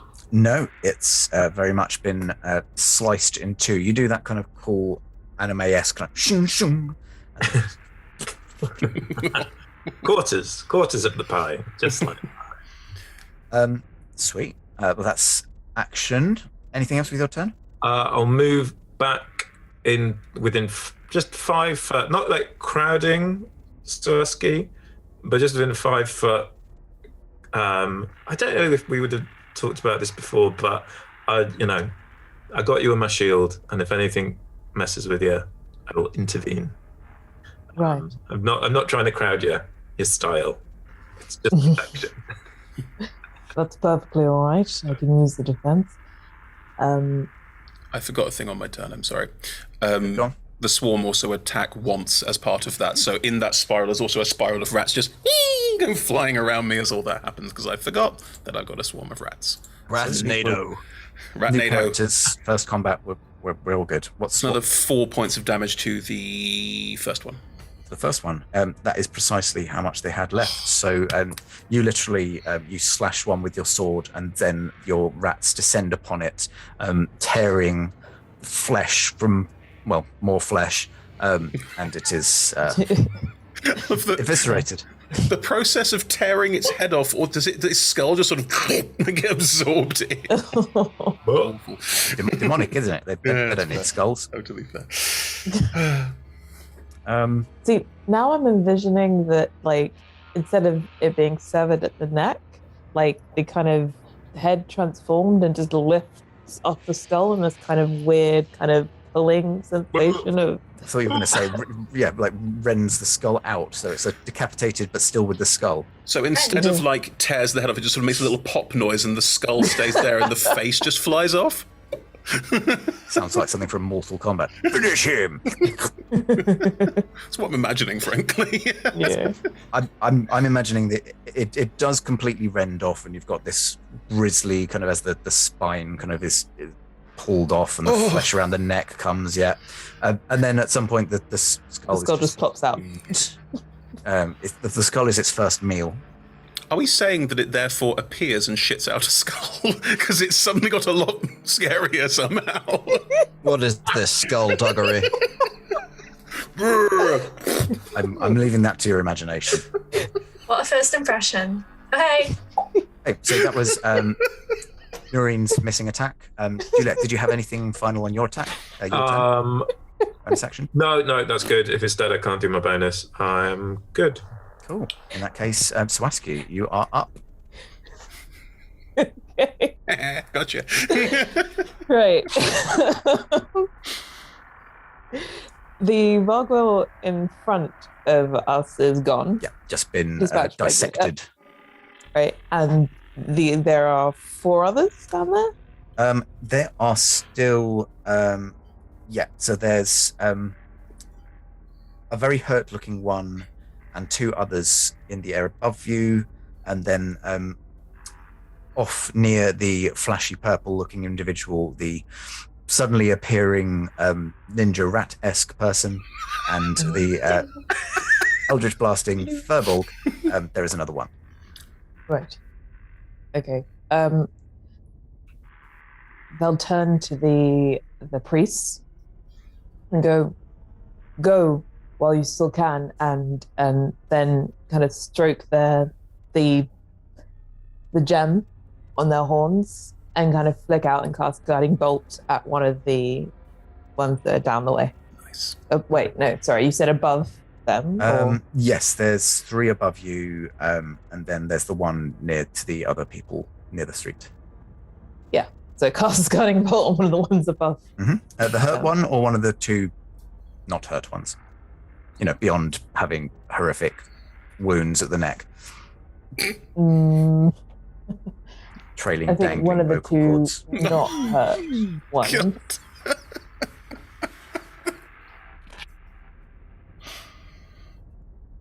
One of the 2 not hurt ones. Sorry, what did you roll? Oh, one of the hurt ones. The hurt one. Cool. The not hurt one. No, not One one of of the the not unhurt. hurt. Unhurt, yes. Makes sense. Sorry, words. That's all right. Cool. Yep. Roll your guiding bolt. I'm trying. Blah. Dice. Oh no. Oh no! So good at spell attack. It's an 18. 18. Yeah, 18 hits. Wait, +4 plus bless? That's a D4. Wait, yeah. Yeah. It's good Sorry, to remember. D4. Yeah. 20! 20. Not nat. Very much not nat. Roll the damage if you're very much non-nat, but still hit. 20. Yes. Yay! Dice in hand. Okay, It's 46. Drop one. Oh, great. I rolled 3 ones, plus a 5. 8. Hey. It's still there, but it's now haloed in a glowing light. What color do you think the light would be for your guiding bolt? I think it's just like these almost kind of spiraling Milky Way type colors. And then when it hits, it's just this really bright white light, like an exploding star, perhaps. Yeah. Sweet. Okay. Well, that's one attack. Anything with your bonus action? Nope. Okay. No bonus actions. moving? I'm just going to, after having shouted to the priests, gonna back the fuck up. Okay. Come join me behind Eltrion. It's really nice here. Yeah, perhaps if I can see them, they're not so close that if we were to back off to like where the others are, that they'd get an opportunity to attack, would they? Oh no, the ones above you are still 20 foot in the air. So Okay, so kind of splitting the difference, moving back a bit, but not going too far away from those priests until they've like shifted their ass out of there. they're still stunned, so they're not going anywhere. right. I'm afraid. Oh. Okay, I guess I'm staying there then. Okay, well you're staying near to the priest.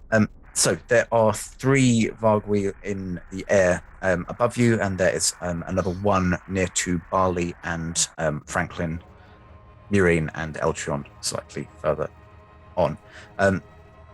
2 of the ones that are above you are going to swoop down. One is going to attack you, but another 2 are going to bite the 2 priests. So I am going to roll these, and When you say attack you, which of us are you talking to? Oh, sorry, Swaski. Okay. So, Yeah. I forget you can't see where I'm pointing. No, you. We all went, me?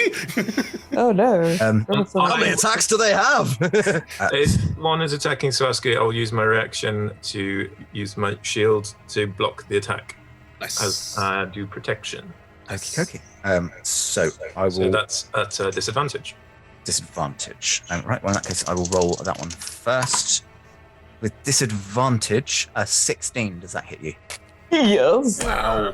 Kind of, you've just bisected this, quadrisected potentially. This one Vargwheel, and you turn, and you just are a little bit too slow off the mark, and your shield passes harmlessly over its head, and it sinks its teeth into Swaski's neck. 4. Oh. Roll. 3 points of piercing damage and Lovely. 12 points of poison damage. Oh. Oh, fuck me. Wow. And just to check, Lola, you were working with your mage armor there, not your.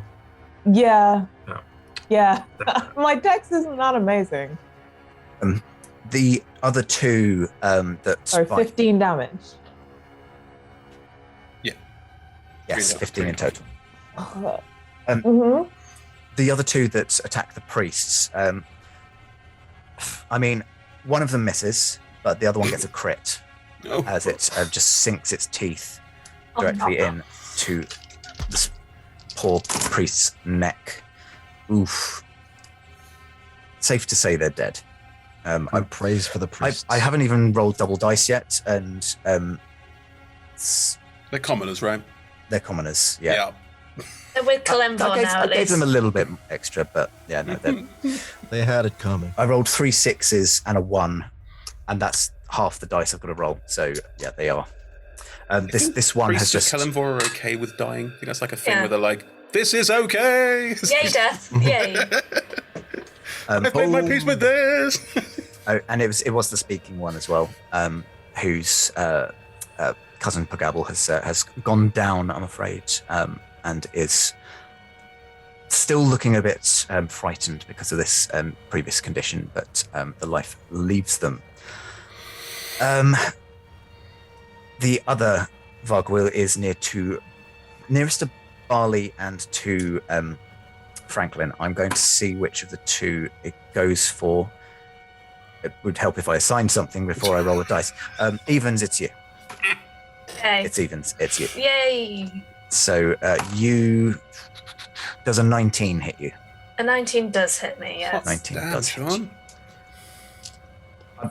It had to happen at some point. I had to DM a game at least once in my life where I actually rolled well. That is 7 points of piercing damage Mhm. plus 7 points of poison damage. And as I take that damage, I'll use my reaction. My eyes, normally green and black, will then glow red out of the blue, and Hellish rebuke them. Could they roll a dex saving throw for me, please? Dex saving throw. Yes. They most likely can. That is a 18. 18 saves. Sorry. But that's still half damage. No, that's fine. Okay, cool. Let's go roll that and see what happens. 6 reduced by half to 3. They are still airborne and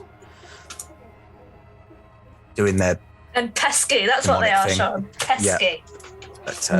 but what did that kind of form itself as your eyes kind of flashed and then the damage? How did that? I like to think it came out of my eyes. I like to think this hellish flame just kind of engulfed it from my eyes, and then I kind of blink and snap out of it. Nice. Just a reaction. Something attacks me. Rah! I'm fine. No, I only had four living Vargwheels, so that is all of them, and they're all kind of flapping around about, kind of within reach now of the ground. Barley, it will be your turn, but I think we're well overdue a break by now, so we will come back to your turn in a moment. While you're on your tea break, I have a riddle for you to solve. Cousin Preamble are unfortunately dearly departed priest of Colemvor. Their name is an anagram. So while you're on your tea break, please have a think. Cousin Preamble, that is cousin, Cousin, Pugabbel. Cousin Pugabbel. And as a clue, Murine's friends might carry these. And we'll see you in 5 or 10.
welcome back.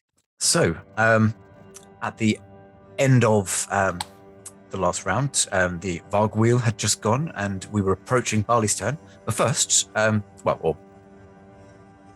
actual thing that we did before going to the break was pose an anagram, which Liz, you believe you've got. No pressure, Liz. What I have got written down, Sean, is bubonic plagues. That's bubonic plagues.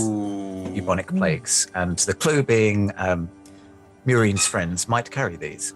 I mean, my rats don't have the bubonic plague. Well, they do now. Technically, I think you'll find it's the fleas that carry the plague. The slander on my rats, that is. I'm not pleased about it. I said might. Never said you were. They're canonically dead. Right. Liz, you have an inspiration of a D8 that I will allow you to kind of, if someone else is in more desperate need of it, you can use it. Try and use it tonight.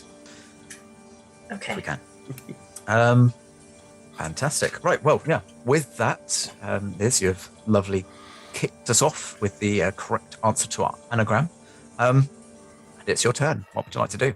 Oh, okay. So this thing's just tried to eat my face, and I've gone a bit hellish upon it. And I think Barley's fur is going to stand on end, and for a bonus action, cast Hex upon the creature in front of her.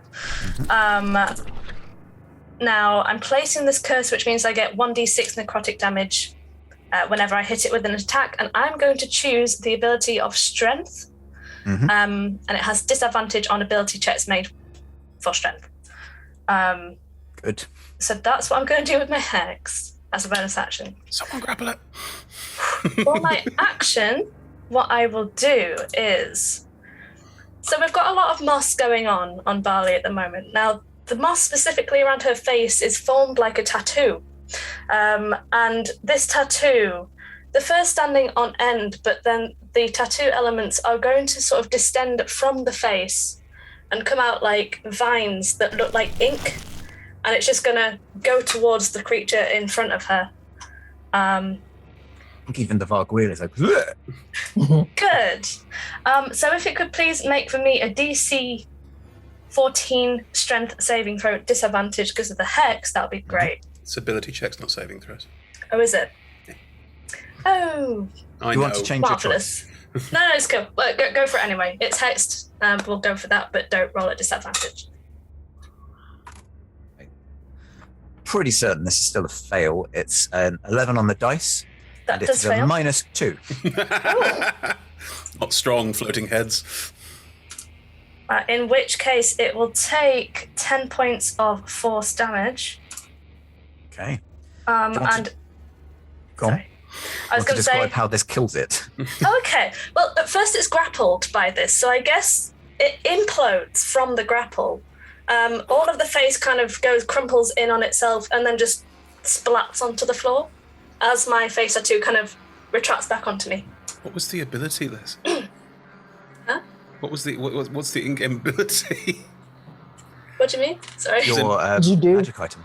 Yes, it's my coiling grasp tattoo. Cool. Oh, that's You really... might say the enemy has lost face. Anything else with your turn? I'm going to check back on Franklin. I'm going to check in. Is everything all right, Franklin? Yeah. What was that? Sorry? What? With the face. I have no idea what you're talking about. Oh, they're coming over there. And 6 seconds of conversation. Yes. Wow, Cool. Franklin. So that's everything on your turn? Yes, thank you. Did you hear the noise? I just heard no pressure, so I was like, oh, all right, Sean. Sorry. Sorry. All right, Very babes. familiar. My cat's name is Precious, for those who have not seen. Cat 1, Precious. Cat 2, Pumpkin. You've probably got a few sound bites of Pumpkin from the break as well. I love pumpkin. You doing any carving this weekend? Not of my cat. No, I'm not talking about you carving That's like the cat. I'm pumpkin. talking about whether he did some. No, mostly just terrorizing. Okay, well, with Barley's turn over, that is the top of the round, and Eltrion. Cool. How many still? Well, standing's the wrong word, but you know what I mean. Within the kind of immediate vicinity of you, there are still 3. There's one that appears to be feasting on one of the priests of Glenville. There's another one that's kind of harrying one of them. And there's the one that is next to Juliet, who and Swaski's still over there as well. So Yeah, one of them is going to be glowing with this bright starlight as well. yeah, it was the one that feasting is the one that's glowing. Wait, the one feasting on me? No, the one feasting on the priest. Okay. A priest feast, Feasting. at least. Getting its priest on. I understand. There's no sounds of any others approaching over the din of battle. It seems like this is what we've got to face. Yeah, like off in the kind of distance, you can see, set pieces of NPCs battling against battles that, they may or may not win, but, they're just going on a loop. So repeat animations in the background. Yeah. Sprites. It's just like a scrolling 80s platformer. Just a reused graphic of someone getting carried off by a Vargwheel. Well, You just turn and then it's there. How are they carrying it off? It's just 5 of them flying desperately. No! This is the worst way to die. Oh, David, your turn. A head start on life. Yeah. I will. The one that's glowing seems to be. Well, I don't know what it's doing, but it's glowing, and it's feasting. And I'm worried that as it feasts, it might be gaining some form of power from the priest. I don't. Eltrion doesn't know. Yeah, it could be. So I was going to firebolt it. Please do.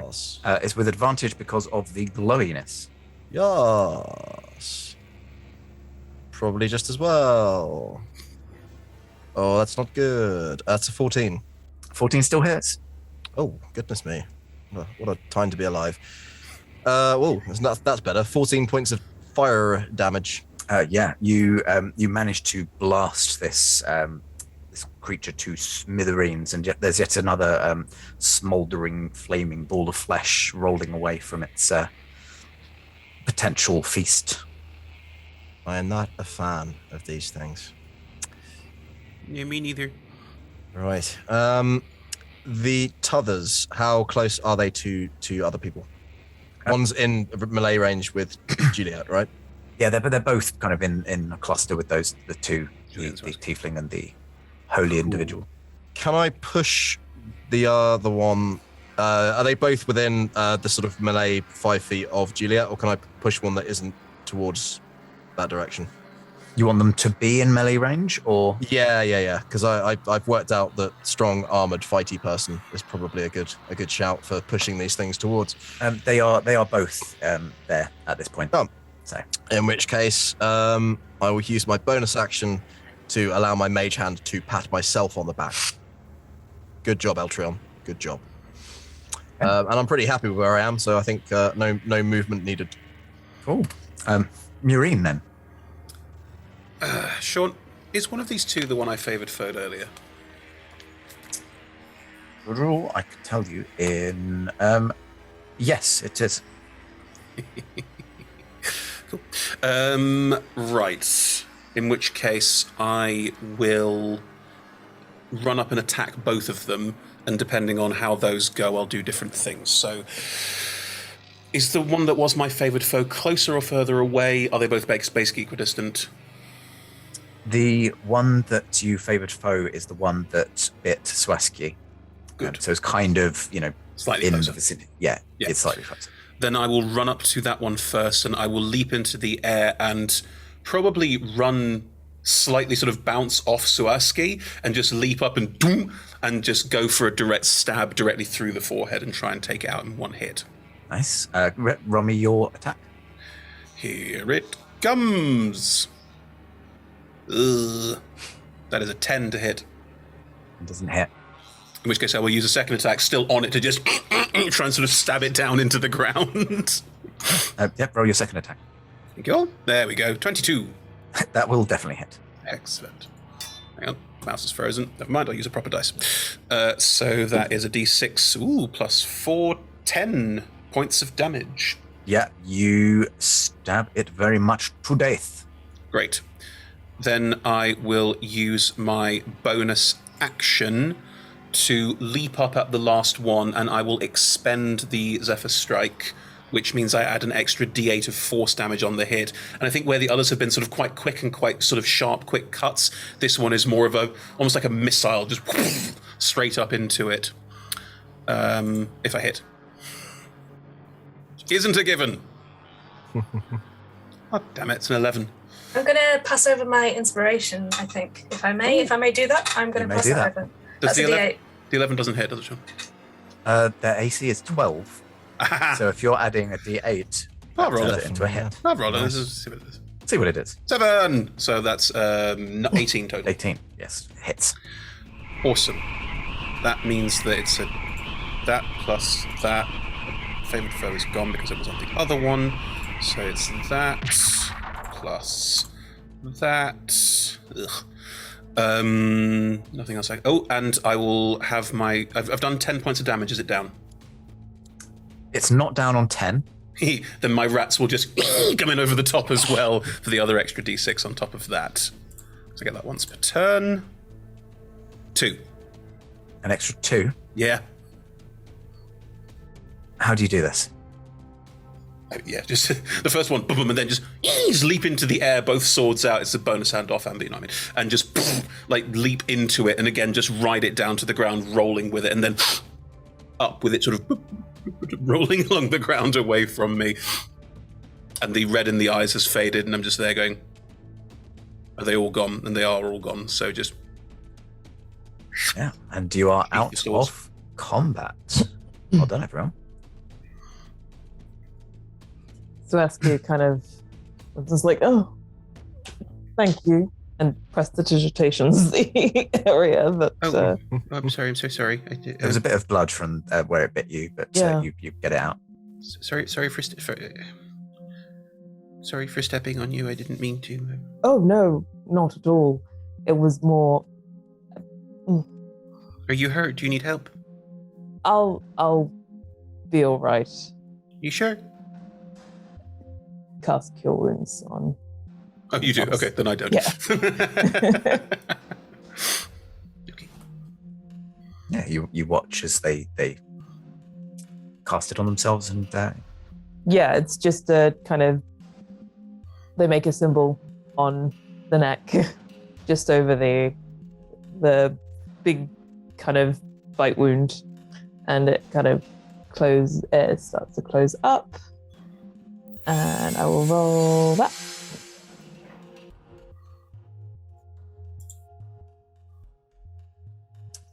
Eight. Fun. it's better than nothing, isn't it? Yeah. So you look around you, and you can hear the sounds of screeching seem to have kind of dissipated. It seems like these creatures just kind of come out in a bit of a feeding frenzy, and then either they are successful and people are left unconscious and reeling from the attack that they're expecting, because it's been happening for a while, but is no less ferocious for it. But for the most part, it seems to have been dissipating, and that was the worst of it. You can see that the remaining priest of Kalemvor has silently said a little prayer, and is moving their cousin's body to the back of the cart. I will be walking over to the door where I had frozen it, somewhat impotently. And I'm just going to use shape water again to get the water back into my water skin, and try and that was my plan all along, and then go and rejoin whatever conversation is happenings. Mm-hmm. I will walk over to Barley and says, "Are you all right? Look like you took a nasty hit there." You're beautiful. And I'll look at you like you're shining. You've got this golden kind of sheen to you, right? You've got this. Yes, I'm. There's an Instagram filter going on. This is Franklin. I'm Barley. Nice to meet you. It tried to eat my face, but I think it went away. Because you're very beautiful yourself, and I'll reach up and lay on hands and give you 10 hit points back. Ooh, and my ears kind of flutter as you do that. And I'll add that 10 points. Thank you. Okay. Suaski heads over to, goes closer to the remaining priest, but this is the one that doesn't, it's signs. Yes, they use Faerunian sign language, Right. which I will not be attempting to do. I would not be able to do it in a respectful way, but this is how they communicate. Yeah. Suaski kind of gently just holds a hand out and places it on their shoulder, and trying to offer a gesture of comfort, sort of. And then They put their hand kind of on top of your hand and give a light squeeze. yes. And then I'm completely unsure of what else to do because they can't communicate in a way that would be useful. Then kind of goes to join with Juliet and Barley, or at least, Marine is right there as well. Right, so I would say, thank you. I appreciate you removing that thing from my neck. Yep. Yeah, you're incredible. No. I'm just. Yeah, you are. You're brilliant. Are the people who got bit gonna turn into head things now? God, I hope not. Oh. Can I roll a medicine check on someone who got bit? Yeah, you may. Can it be Suaski? Just you right there. You just walk up to you. I think it's sort of, again, skitter up to you, and it's sort of like very close. Looking sort of all over you, trying to get a sense of what's going on. Kind of leans down as if... 6. Okay. With a 6, you can't really tell. I believe largely probably due to the cure wounds having kind of covered up the external elements of it. So yeah, you can't really get a sense.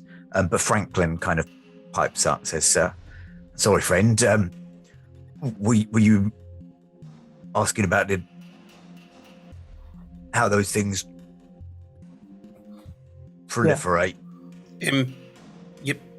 Ideally, it would be good to know. Well, that one, and points at the dead priest. Will wake up in a few days, and will slowly become less and less of themselves until one day their head just flies off. But they're dead. Sort of. Rejoining the conversation at this point. So, why would we not be, no disrespect to the dead intended, but why would we not be, how can I put this delicately, making it so they're not in a position where things can be sprouting out of them? I mean, that's what the cart's doing. They're collecting the ones that are too far gone. And then what? And that works? For the most part. Right. Before the contagion can take hold. In Murine's head, they hear, seems to me like fire would be a more permanent solution to this problem.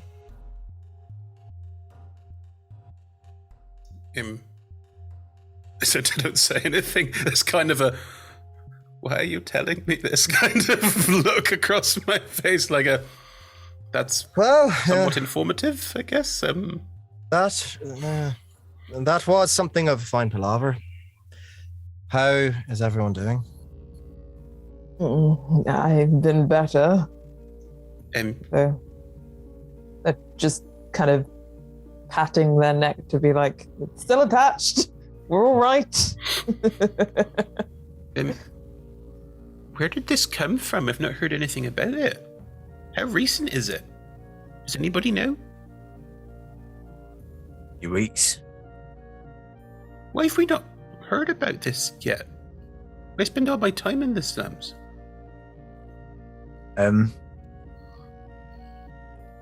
Roll me a history check. I mean, there's the reason. -1. That's an 18. 17. You've mostly heard kind of rumors. Okay. The thing is, if you don't experience it firsthand, a lot of people just take it as ravings. Okay, I'll play that. I thought some people said stuff about... I didn't think people's heads were literally tearing themselves off their bodies and some weird stuff. That's why they stopped sending the guard around. This part of us. They lost too many, I think. Yeah, it sounds mad when you say it, doesn't it? Someone was saying, "Oh, you can't go there because all their heads are popping off and flying around and bite people, and then their heads popping off and flying around and bite more people. Then their heads popping off around, flying around, biting more people." I don't think I believe you. It's no laugh. Crossing old soldiers up palm with silver, would you, friend? There you go, Bab. Someone recognise an easy mark. I was going to take this fine being to find the voices. The voices, yes, I've been hearing the voice, and I will look around to everybody and ask, have you been hearing the voices too? I mean, I have some, but this one is new. Yeah, not big nod of the head.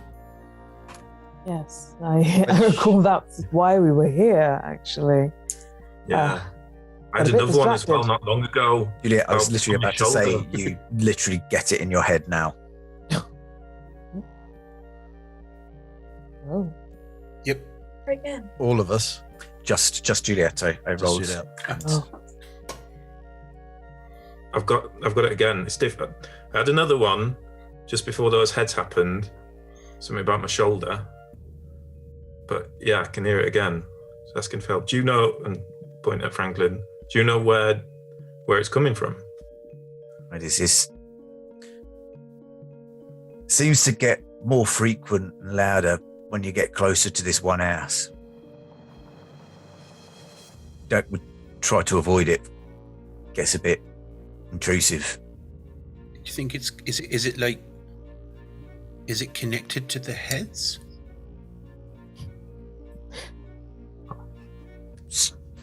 Seemed to start a couple of weeks beforehand.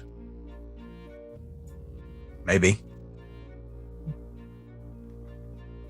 Okay. Well,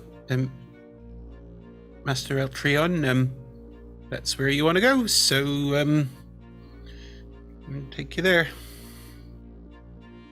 Seems to me like maybe some psionicist is going a bit rogue. That's a big word. In their mind, they hear means does things with the mind. The thought running through Murine's head is, but you do things with the mind. But they don't think they can talk back to you in their head and saying it out loud would be rude, so they say nothing. I'll take you as close as I dare, but yeah, I'll point you in the right direction. If you will all follow, he starts to make his way up in the direction that the cart came. Are there any conversations you want to have en route? So, sorry, go on. No, go for it. So when exactly did all of you start hearing these voices? Some of you would be about a month ago. For 10 days. Is that the ones who'd been in the city that long? Or does it go further than the city? Further out, I would say that from where Juliet has come, you got the tiniest kind of very quiet squeak, and then nothing. But that's the point at which you decided to kind of undertake your pilgrimage following the sun west. Those of you who are living nearer, you would have had slightly louder, slightly more frequent bursts. And those living in the city certainly would have had, more frequent. Well, I first heard it a while back, but it's been growing more frequent and somewhat irritating. So I thought best help, if possible, of course. No blame. Sleep is.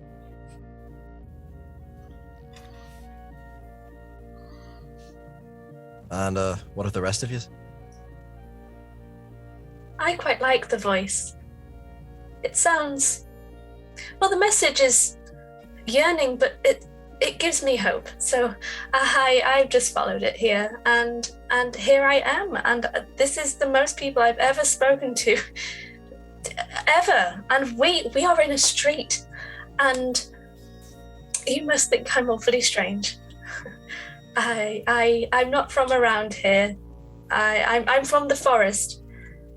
Sort of that, and I'll point like literally the way I've just come.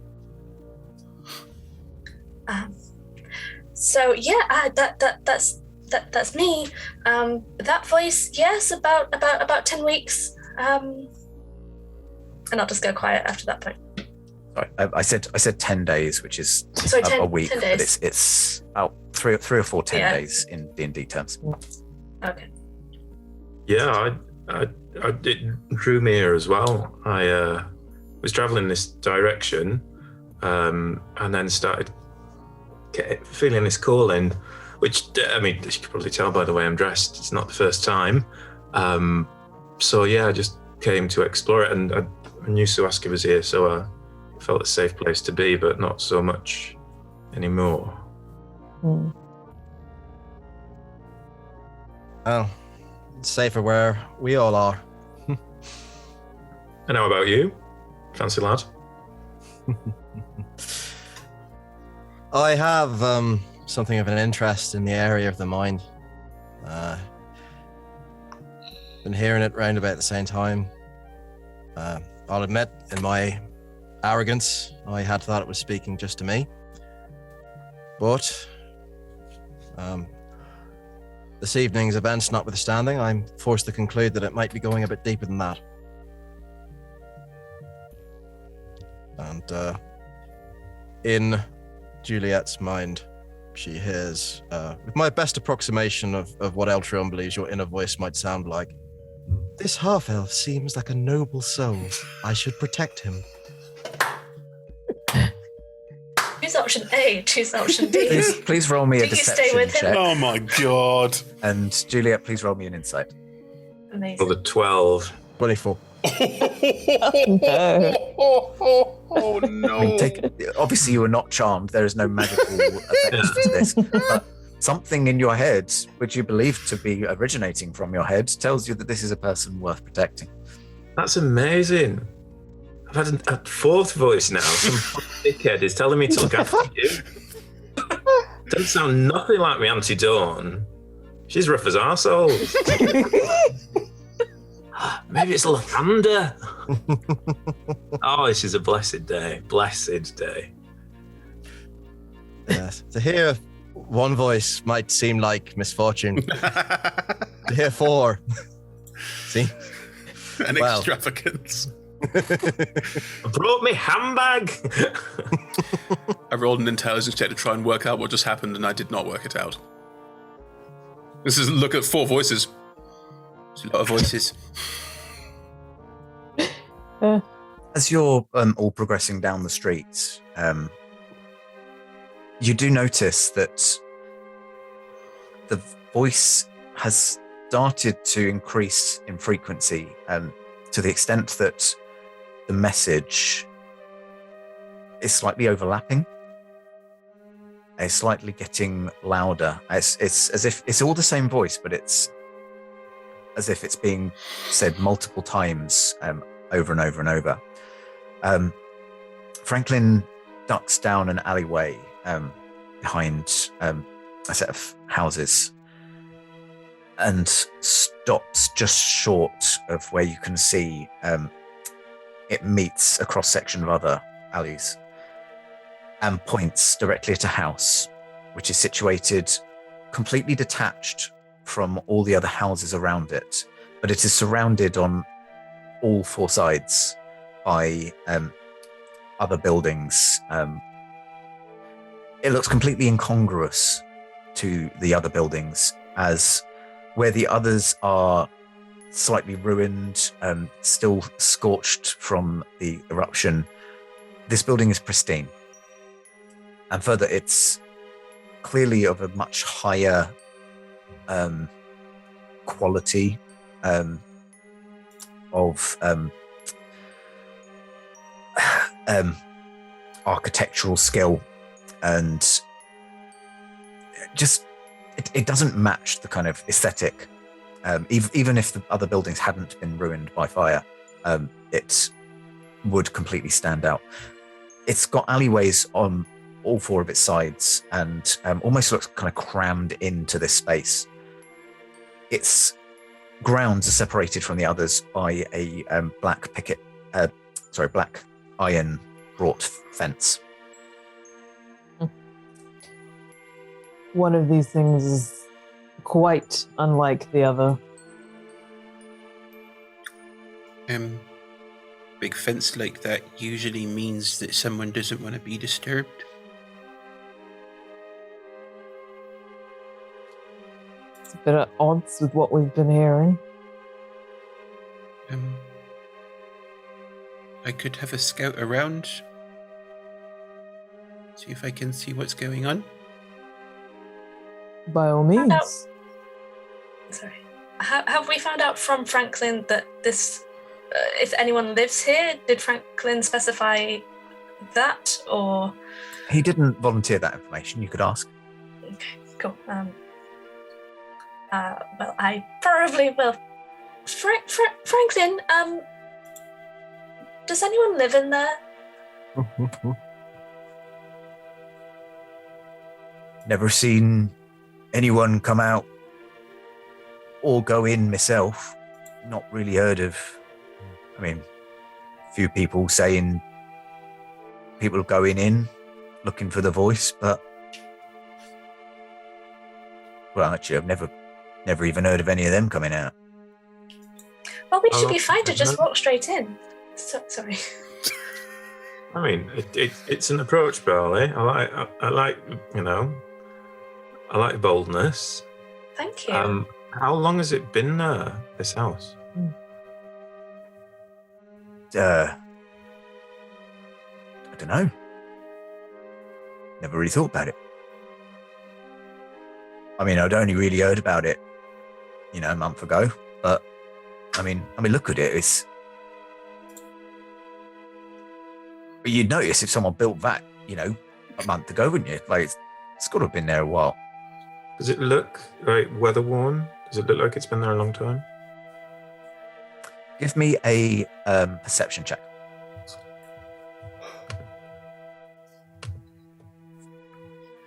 12. It does look weather worn, but you wouldn't necessarily, with a 12, be able to kind of discern versus the other houses in its kind of vicinity. The main obvious thing is that they have collapsed in roofs,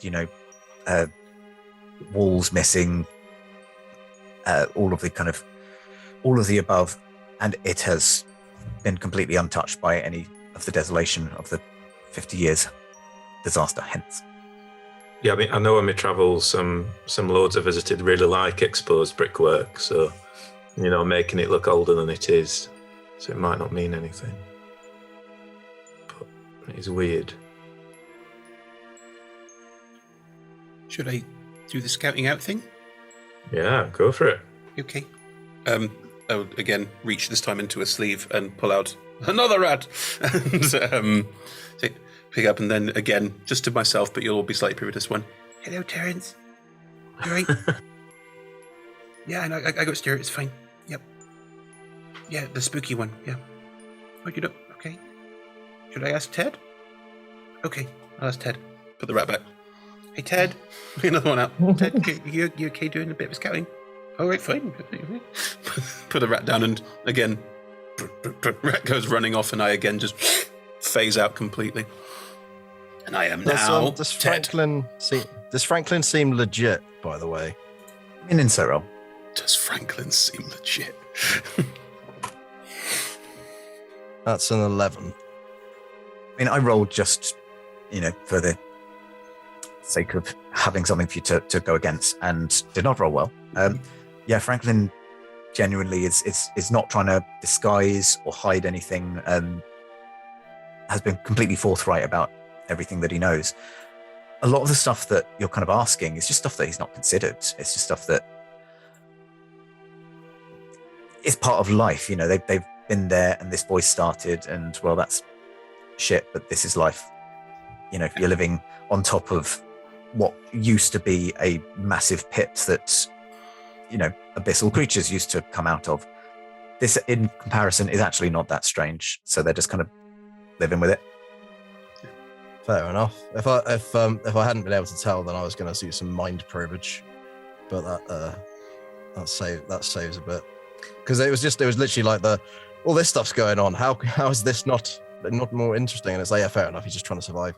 I mean, with an 11, you'd be kind of aware that you didn't do the best you could do, but it was enough to just kind of surface thoughts, like Just trying to read the face. You're aware of your own failings. This Franklin is a Franklin. Ted is moving towards the house. The first thing you notice is the voices. Just the closer you get to the house. Does Ted hear the voices too? Interesting question. Beats sense. You hear and see. I mean, I would say yes. I would say that Ted is hearing it. It's a bit less intelligible. Sure. Ted must speak a language that you speak as well. No. No? Well, I mean, arguably, Ted and I can speak with animals pretty much all the time if I need to. And Ted doesn't speak any languages. Ted is a rat. In which case, I would say Ted hears noises, but is kind of unable to understand the message, but still kind of hears this overlapping, as if you're in like a crowded place, but alone. Well, from Terrence's perspective, that's quite scary, but Ted thinks it's quite cool. That's why Ted's running towards the house. So yeah, Ted heads towards and approaching the outside of the gates. It's pretty much constant. It's just an overlapping stream of voices. Does Ted enter the grounds? Yeah, passes. I mean, obviously, I assume can pass through the wrought iron fence relatively easily. Just The voices completely stop. Just dead silence. This is what Ted does. And keeps going. Can you give me I'm going to say a survival check for just kind of scouting around. Interesting. Is Ted rolling a survival check? I'm going to say Ted's rolling a survival check with advantage because you are inhabiting a space in their consciousness. Mm-hmm. Okay. That is a 7. 7. Very basic facts. You can see that there is a front door with kind of steps coming up to it, Mhm. seemingly a little veranda sort of porch thing on the front of the house. And Ted goes around to the right-hand side and finds a cellar door, one of those kind of diagonal storm style ones that you will see in, Hitchcock-esque movies, I imagine, leading down to, you presume, a basement area, and another kind of veranda on the side of the house. And going around the back, just sees another. Sorry, not on the back. The veranda on the side of the house also has a door. But it seems that these are the three entry points: the front of the house, then the side, or the basement. Okay, there's a front door, a side door, and a basement door. I can't hear. Hang on. I'll blink, and I'm now no longer inhabiting Ted, although Beast Sense is still active. I can't really tell Ted which one to go for, but that's what we've got so far. There's 3 doors. Right. I blink Anything back else? into. When Ted went inside, past the gate, all the voices stopped. Sorry, we're probably going. When Ted went back, all the voices stop. Stop. How big is the yard? The space between the house and the gate? It's about 120 maybe feet long, about 60 feet wide. Substantial. So it's quite large grounds. I mean, I've based this on the fact that everything is kind of done by 5-foot cubes. So without kind of, a square is 5 foot. Imagine smaller measurements if that's more to your taste. That's fine. If I blink, sorry. You could walk across it in 24 seconds. If we're taking an average, walking speed is 30 foot. So every 6 seconds. So Exactly. Big for spells. So Aski looks quizzically at the house after being told that the voices stop after you go past the gate, and says, it's fascinating. Perhaps, and do you mind if we pause here a moment, and then basically, can I ritual cast detect magic on the house? So they kind of go up to the gate, not crossing past it, but kind of drawing these symbols like at different intervals around. And then cast. I'll just be juggling daggers whilst the ritual is being enacted. Does anyone else have something that they want to do in the 10 minutes while it's being cast? I'll blink back into Ted if just see what Ted's up to. Okay. I don't control Ted. Ted just does whatever Ted wants to do, and I just watch. Ted's found a patch of dandelions and is just kind of gnawing their way through. Damn it, Ted, go inside. You hear me saying quietly, pick a door. I don't care which door, just... Hang on, I'm gonna go up to the fence near where Ted is and just, Ted! Go inside the house, Ted! Ted! I blink back into Ted. What's Ted doing short of a blink back into Ted? Are you in? Give me a perception roll for Ted. Is it scent or sight, or is it scent based? Ted has advantage on perception. You were whispering, Ted. Yeah, I was.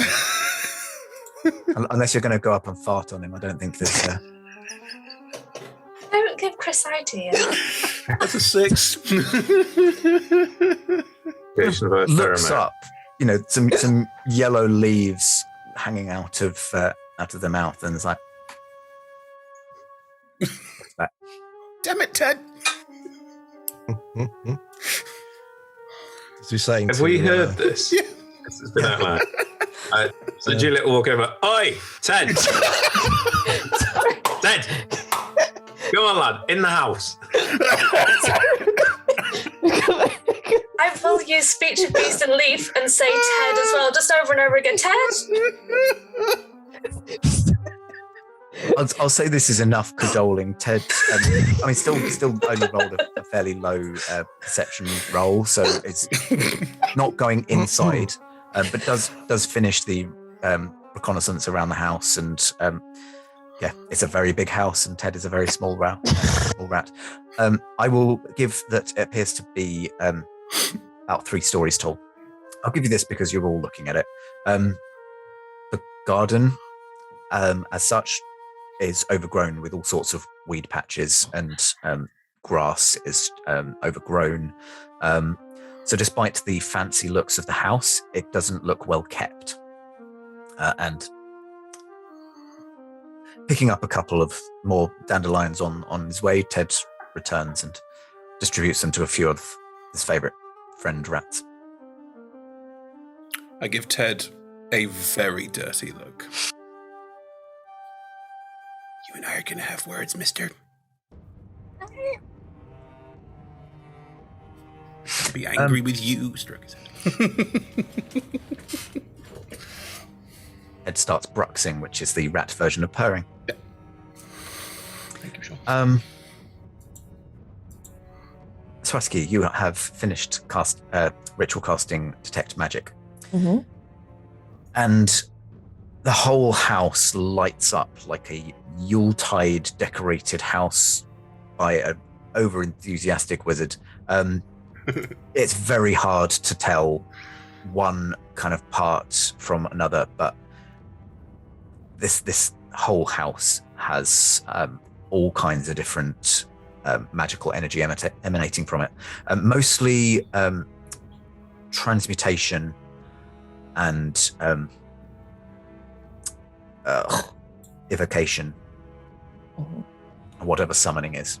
Is summoning evocation? Conjuration. Conjuration. Snap. Okay. It's supposed to say jinx. If you want to jinx someone, I just wanted to snap, David. I pass that information on. So, it's somewhat hard to tell, but there are all kinds of magic on this house, but a fair amount of transmutation and some conjuration, funnily enough. Those are both very big words. Which is very cool. Something that Magic, makes stuff Marion. appear, Very cool. and Okay. something that changes stuff, Okay. and gosh, what's the other one? What was the other one? I can't remember. I can't remember. It was evocation. There's kind of elements of a lot of different schools. Yeah. And are these magics coming off the house itself or the grounds? The house Are they? itself. Right. Well, I suppose we'd best take a look, Go eh? inside and help the person. May I pop a divine sense as well while we're having a look at the house, and just Juliet's eyes will flash white briefly, and I can detect anything affected by the Hallow spell. So that would be if it has an element of celestial, elemental, fey, fiend, or undead about it. Can you read that list again? Celestial, elemental, fey, fiend, or undead. You're getting a bit of a whiff of fiendishness from here. Not so much the others, but there's something, not entirely good going on here. All right.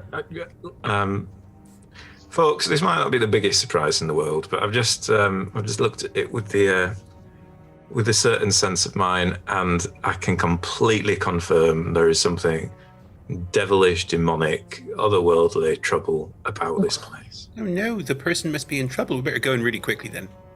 Yeah, I think we do. Yep. Maybe there's someone I know.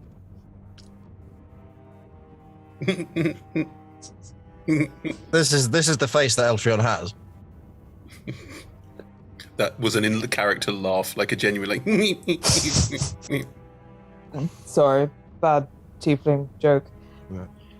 Carry on. I like As keen as I am to help out anyone who might be in some kind of distress, have we considered the fact that just maybe rushing in the front door might not be the best option? There's a side door. Right, well, after you then. Okay. I can't open the gate. So yeah, as you open the gate to these black iron wrought fence, and you pass the threshold, you notice that immediately the voices go from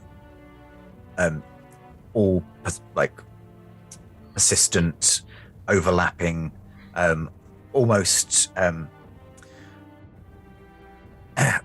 unbearable in its kind of insistence, to nothing in an instant. Just as that happens, Barley will take her time to begin to step over that threshold, knowing that Noreen has said that the voices stop, and will inhale, close her eyes, and step over the threshold, and then probably look very disappointed. Was there something that you were trying to do, or? I think Barley was hoping that all of the voices would stop. And presumably they do not. I don't think they would. No. A lot of the ones that sound very similar and match the descriptions of the ones that others have been talking about, those ones stop. Fighting the urge to roll an insight check, and I will continue to fight it. Yeah, if I wouldn't see it with a passive, I ain't seeing it. It's not where my focus lies. Sean, can I roll a stealth check, please? Yes, you may. Non-natural 20. Unnatural 20. The house does not see you enter. I guess we don't Gone in, see them gone either. in the. Is this for entering the house, Chris, or just going in? No, and I onto open the the grounds? gate, go onto grounds, and vanish. Cool. I think I would also see the benefits of trying to be stealthy, albeit in a very different way. Probably a less successful way. Anyone who Yes. sees Murine and decides that this is probably a good idea may indeed. I thought none of roll us saw stealth. Marine. Sorry? I thought none of us saw Marine. And that was the You point. saw me vanish. I mean, you definitely saw me open the gate, and then I just, I walk over a patch of grass, and suddenly I'm just not there anymore. I'm probably in a tree, honestly. I'm a half drown, a gold jacket, just doing this. Would you roll, sorry, David? 12. 12. It's not astronomically terrible, but still pretty much. You rolled layman on the street, probably. Like Franklin, a bit back, goes, I swear there was 5 of them. 19. Yeah, pretty good. 12. 12. Well, Juliet? I'm in full play. I'm not going to bother. If Juliet doesn't bother, and if Barley and Eltron are visible, I will sort of pop my head out from probably a tree branch, just whoop, pop down, breaking my own stealth roll. I could make us all stealthy if we'd like that.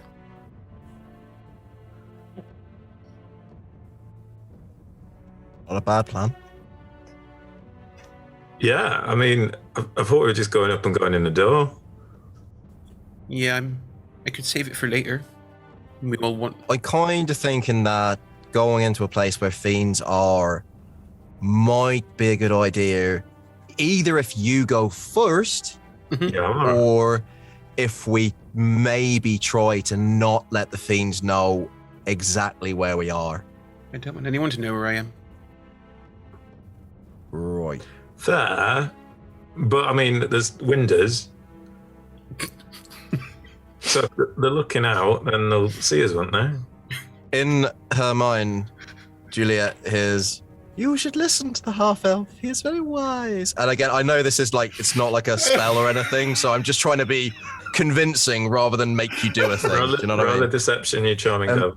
I'm thinking if Some random old lady just came up into my head. it's still going to be an insight for Juliet, but Yeah, David, no, I'll beat him say again. either persuasion or deception if you think that you're being more persuasive this time. They're the same mod, so it's 16. No, 16. I'll buy it. All right. Not done it a lot. I'll give it a go.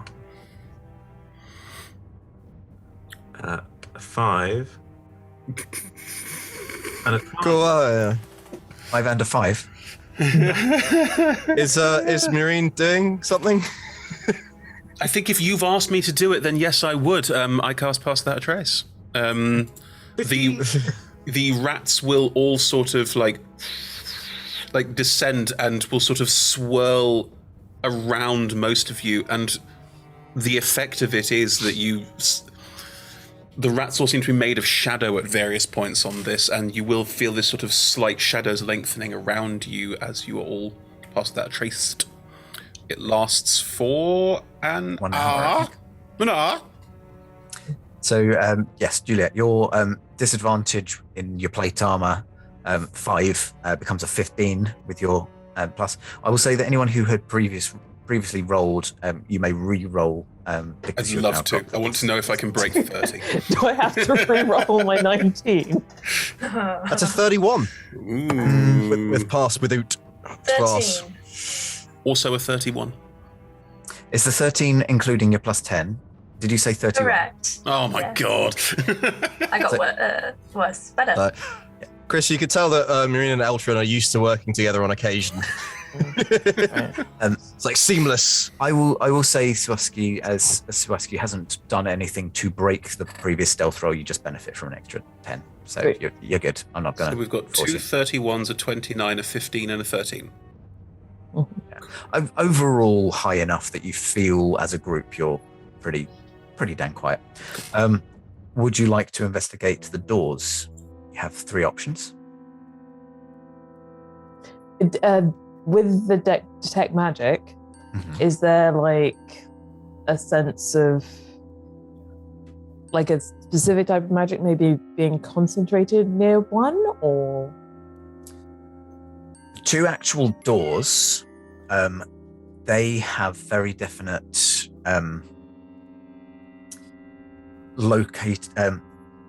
spell effects located on them. So those ones feel very much. Give me an Arcana roll just to see how you'd kind of work this one out. I can do this with me.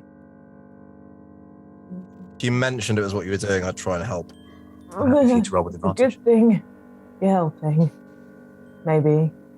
Oh, yes, very good thing. So that was a 7, and then a natural 20 plus 1. Nice. Yeah, kind of talking it through with Eltrion, quietly, because I'm not a monster. Some of the things I'm controlling are, but not me. You kind of work out that these 2 doors are most likely trapped with some sort of spells, which is why there's a much more localized effect on them. The basement doors don't appear to have anything. In fact,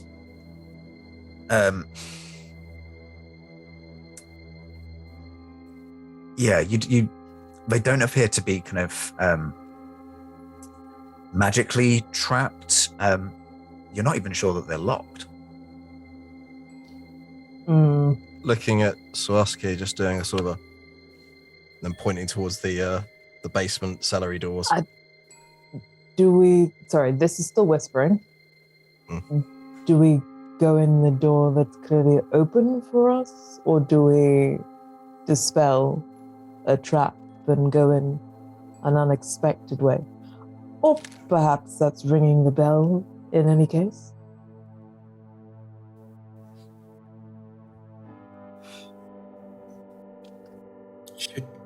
Almost said it in their mind, but I don't want to play that card yet. So just whispering. Sorry, I could message this. just whispering to try sort of gathering everybody in. I would say if we have the means to dispel, that could be the way to go. But we don't know what's in there, so do we want to use the resources on it? One of my rats could open the door.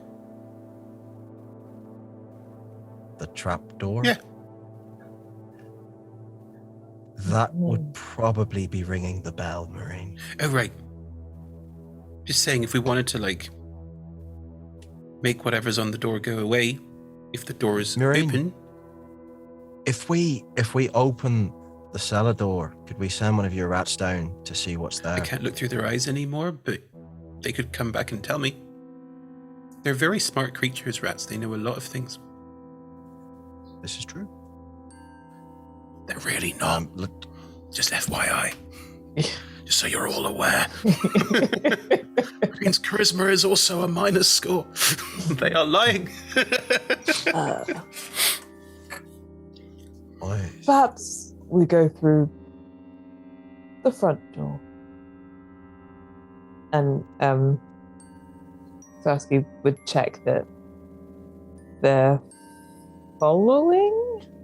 And Wait. If the door is trapped, don't open it. No, I'm just gonna draw a symbol to dispel magic on it. Oh, okay. That's really cool. I will stand ready with my hand to try the door once it's been made clear that that it's safe to do so. If it's made clear. So you're casting dispel magic. Yeah. Yeah, you trace your runes and what are the exact rules on dispel magic? Is it an automatic thing? No, so if it's a third level, okay, any spell of third level or lower on the target ends. For each spell of fourth level or higher on the target, I have to make an ability check. And the DC equals 10 plus the spell's level on a successful check if the spell ends. I'm not casting it any higher than third. That's all Okay. You get the sense that whatever magic was on this door, it is now safe to open. Right. Eltron, as you get given the signal and you try the door, you do discover that it is locked. That's mundanely. Yeah, I think I still have the detect magic up anyway, so I would know that it ends. Yeah, you see that the area of evocation magic that was surrounding this door has kind of dissipated, and there's still magic beyond, but it doesn't feel imminent. I'd like to inspect the lock, please, Sean. Inspect it. That's an investigation check, please. Okay. Oh, I could also climb the building and look in the window if we need it. Rolled off a 20 onto a 2. I don't know if anyone wants to help. I'm thinking about climbing. I'm right next to it. Yeah, I'd say that Swaski and Eltrion are kind of very much focused on the door, so That's much better. That's an 18. 18. Don't worry, these windows might be trapped as well otherwise.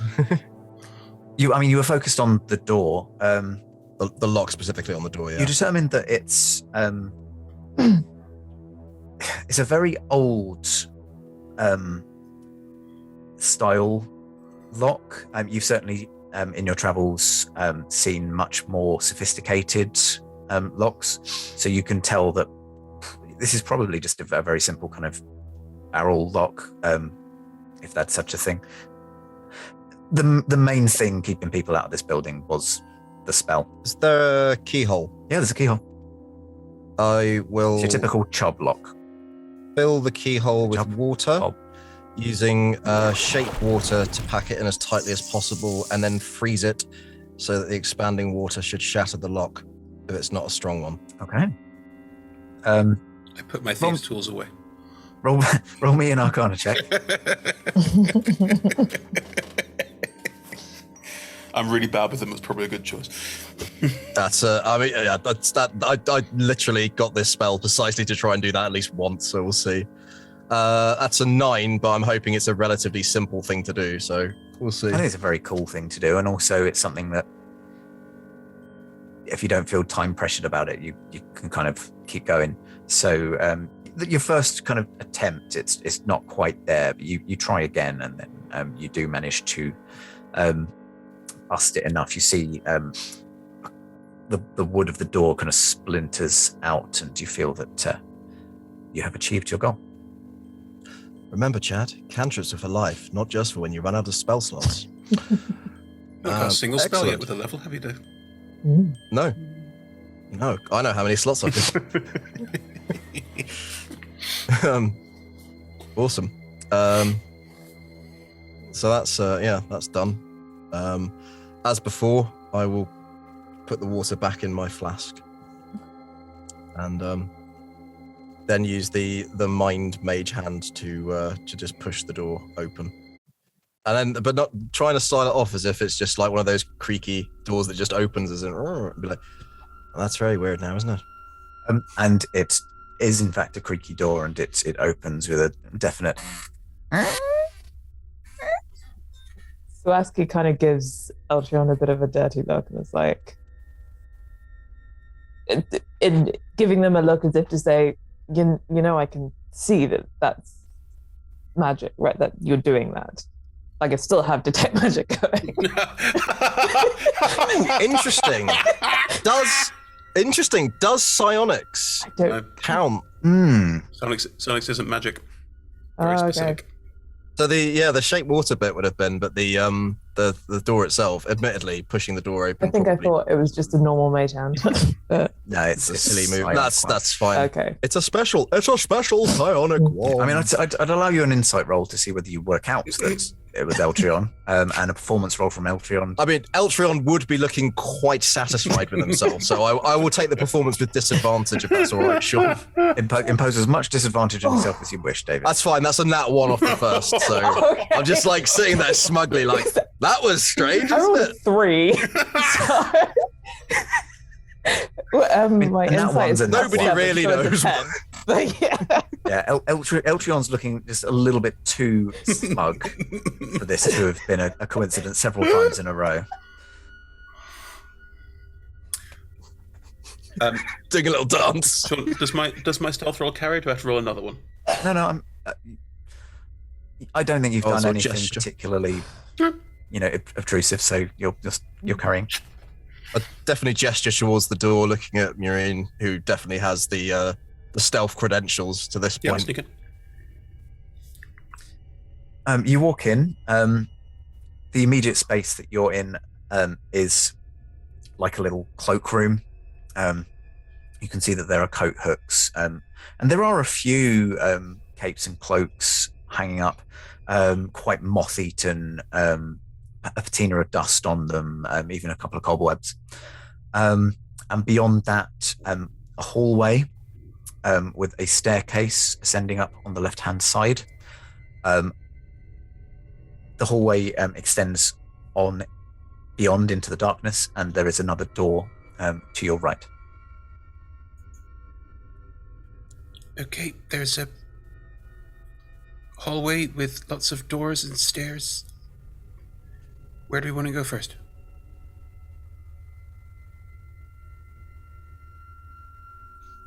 Anyone? Looking at Juliet. Are you getting anything fiendy? It's just like a little flash, love. I just get a little moment. It's gone. It's not like your fancy stuff. Same thing happened to my mother, to be honest. Okay. Is there a higher concentration of anything in any direction? Again, there's bits. Getting closer to the house, you're able to focus in a little bit on things. In the immediate vicinity, not so much. One of the cloaks appears to be possibly a minor magical cloak, but giving it a dirty look.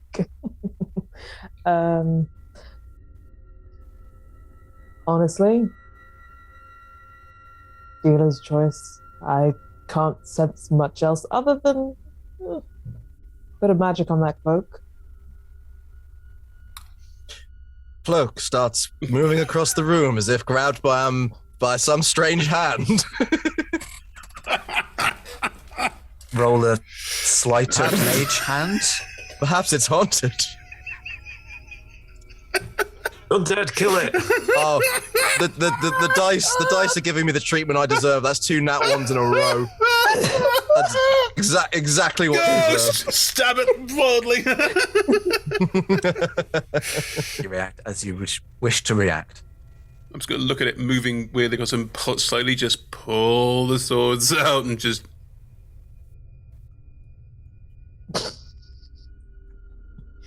Give Eltrian a look. I give Swaski a look like, yeah. you know what's up. Is it obviously floating towards you and you're like, yep, that's dibs? Like, are you basically calling dibs? Is that what you're doing? It's like the Doctor Strange moment. It just settles on my shoulders. I'm like, what a strange thing to happen. And it bursts into flames and I die, and it's just dissolved. Well, I mean, did it look like it was cursed? Anything? I'm not equipping it. It's just sort of on there. Oh. Yeah. Unless you attempt to try and use it in some manner, then you're begarbed in a cloak. Yeah. There's no way to identify other than identify, right? Yes. Yeah. So it would be a case of trial and error. Yeah, probably.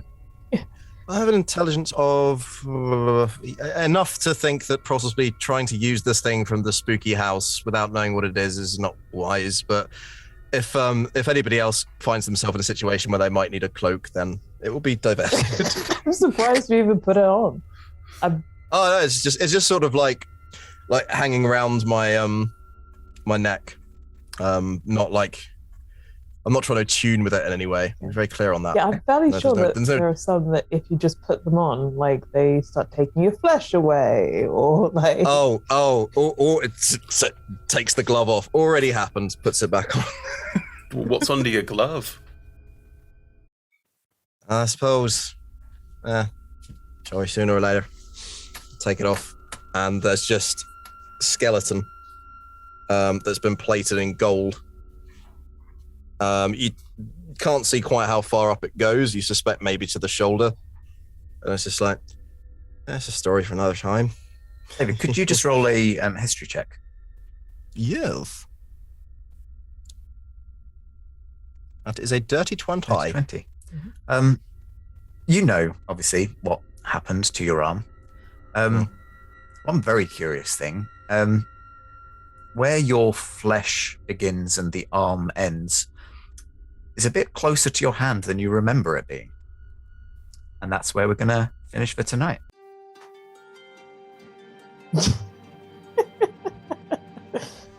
The look of surprise and shock. It's a cloak of healing. It's fine. So, that's where we'll call it an end for tonight. Thank you, everyone, for joining us in this, equal parts horrific and, for some reason, hilarious moments. If you enjoyed tonight, we play every... this is going out on... Tuesdays from 6 p.m. Daylight savings? Yeah, we're in GMT. So 6 p.m.? 6 p.m. GMT? Okay, 6 p.m. GMT. And other time zones as well. I'm afraid I'm not Google, so I don't know. We also play on a Monday, the other day, also from 6 p.m. GMT and other time zones as well. You can also join us on Saturday, again from 6 p.m. There's a common theme here for Talk Together, our chat show where we interview our players, DMs, other TTRPG industry people, cool stuff like that. Very fun. All of our shows are streamed at twitch.tv/rolltogetherrpg. And you can find all of our previous content archived on youtube.com/rolltogetherrpg. There are also podcast versions of all of our shows available everywhere. Search for Roll Together RPG or pop it in the chat if you can't find us. That said, if you are trying to find us, you might not have found us to listen. Anyway, you can find us. Massive thank you to our D&D Club on Patreon. There'll be a link in chat now. Do join them. Every penny helps us make all of the content that we do, and it's fantastic, and we love you. Big thanks again to our sponsors Hero Forge, Ultra Pro, and Elderwood Academy, and our supporters D&D Beyond, Idle Champions of the Forgotten Realms, Warriors of Waterdeep, and Level Up Dice. And don't forget, we're all over social media as Roll Together RPG. Thanks for watching. That's it. So, see you next week. Bye. Ta-ra.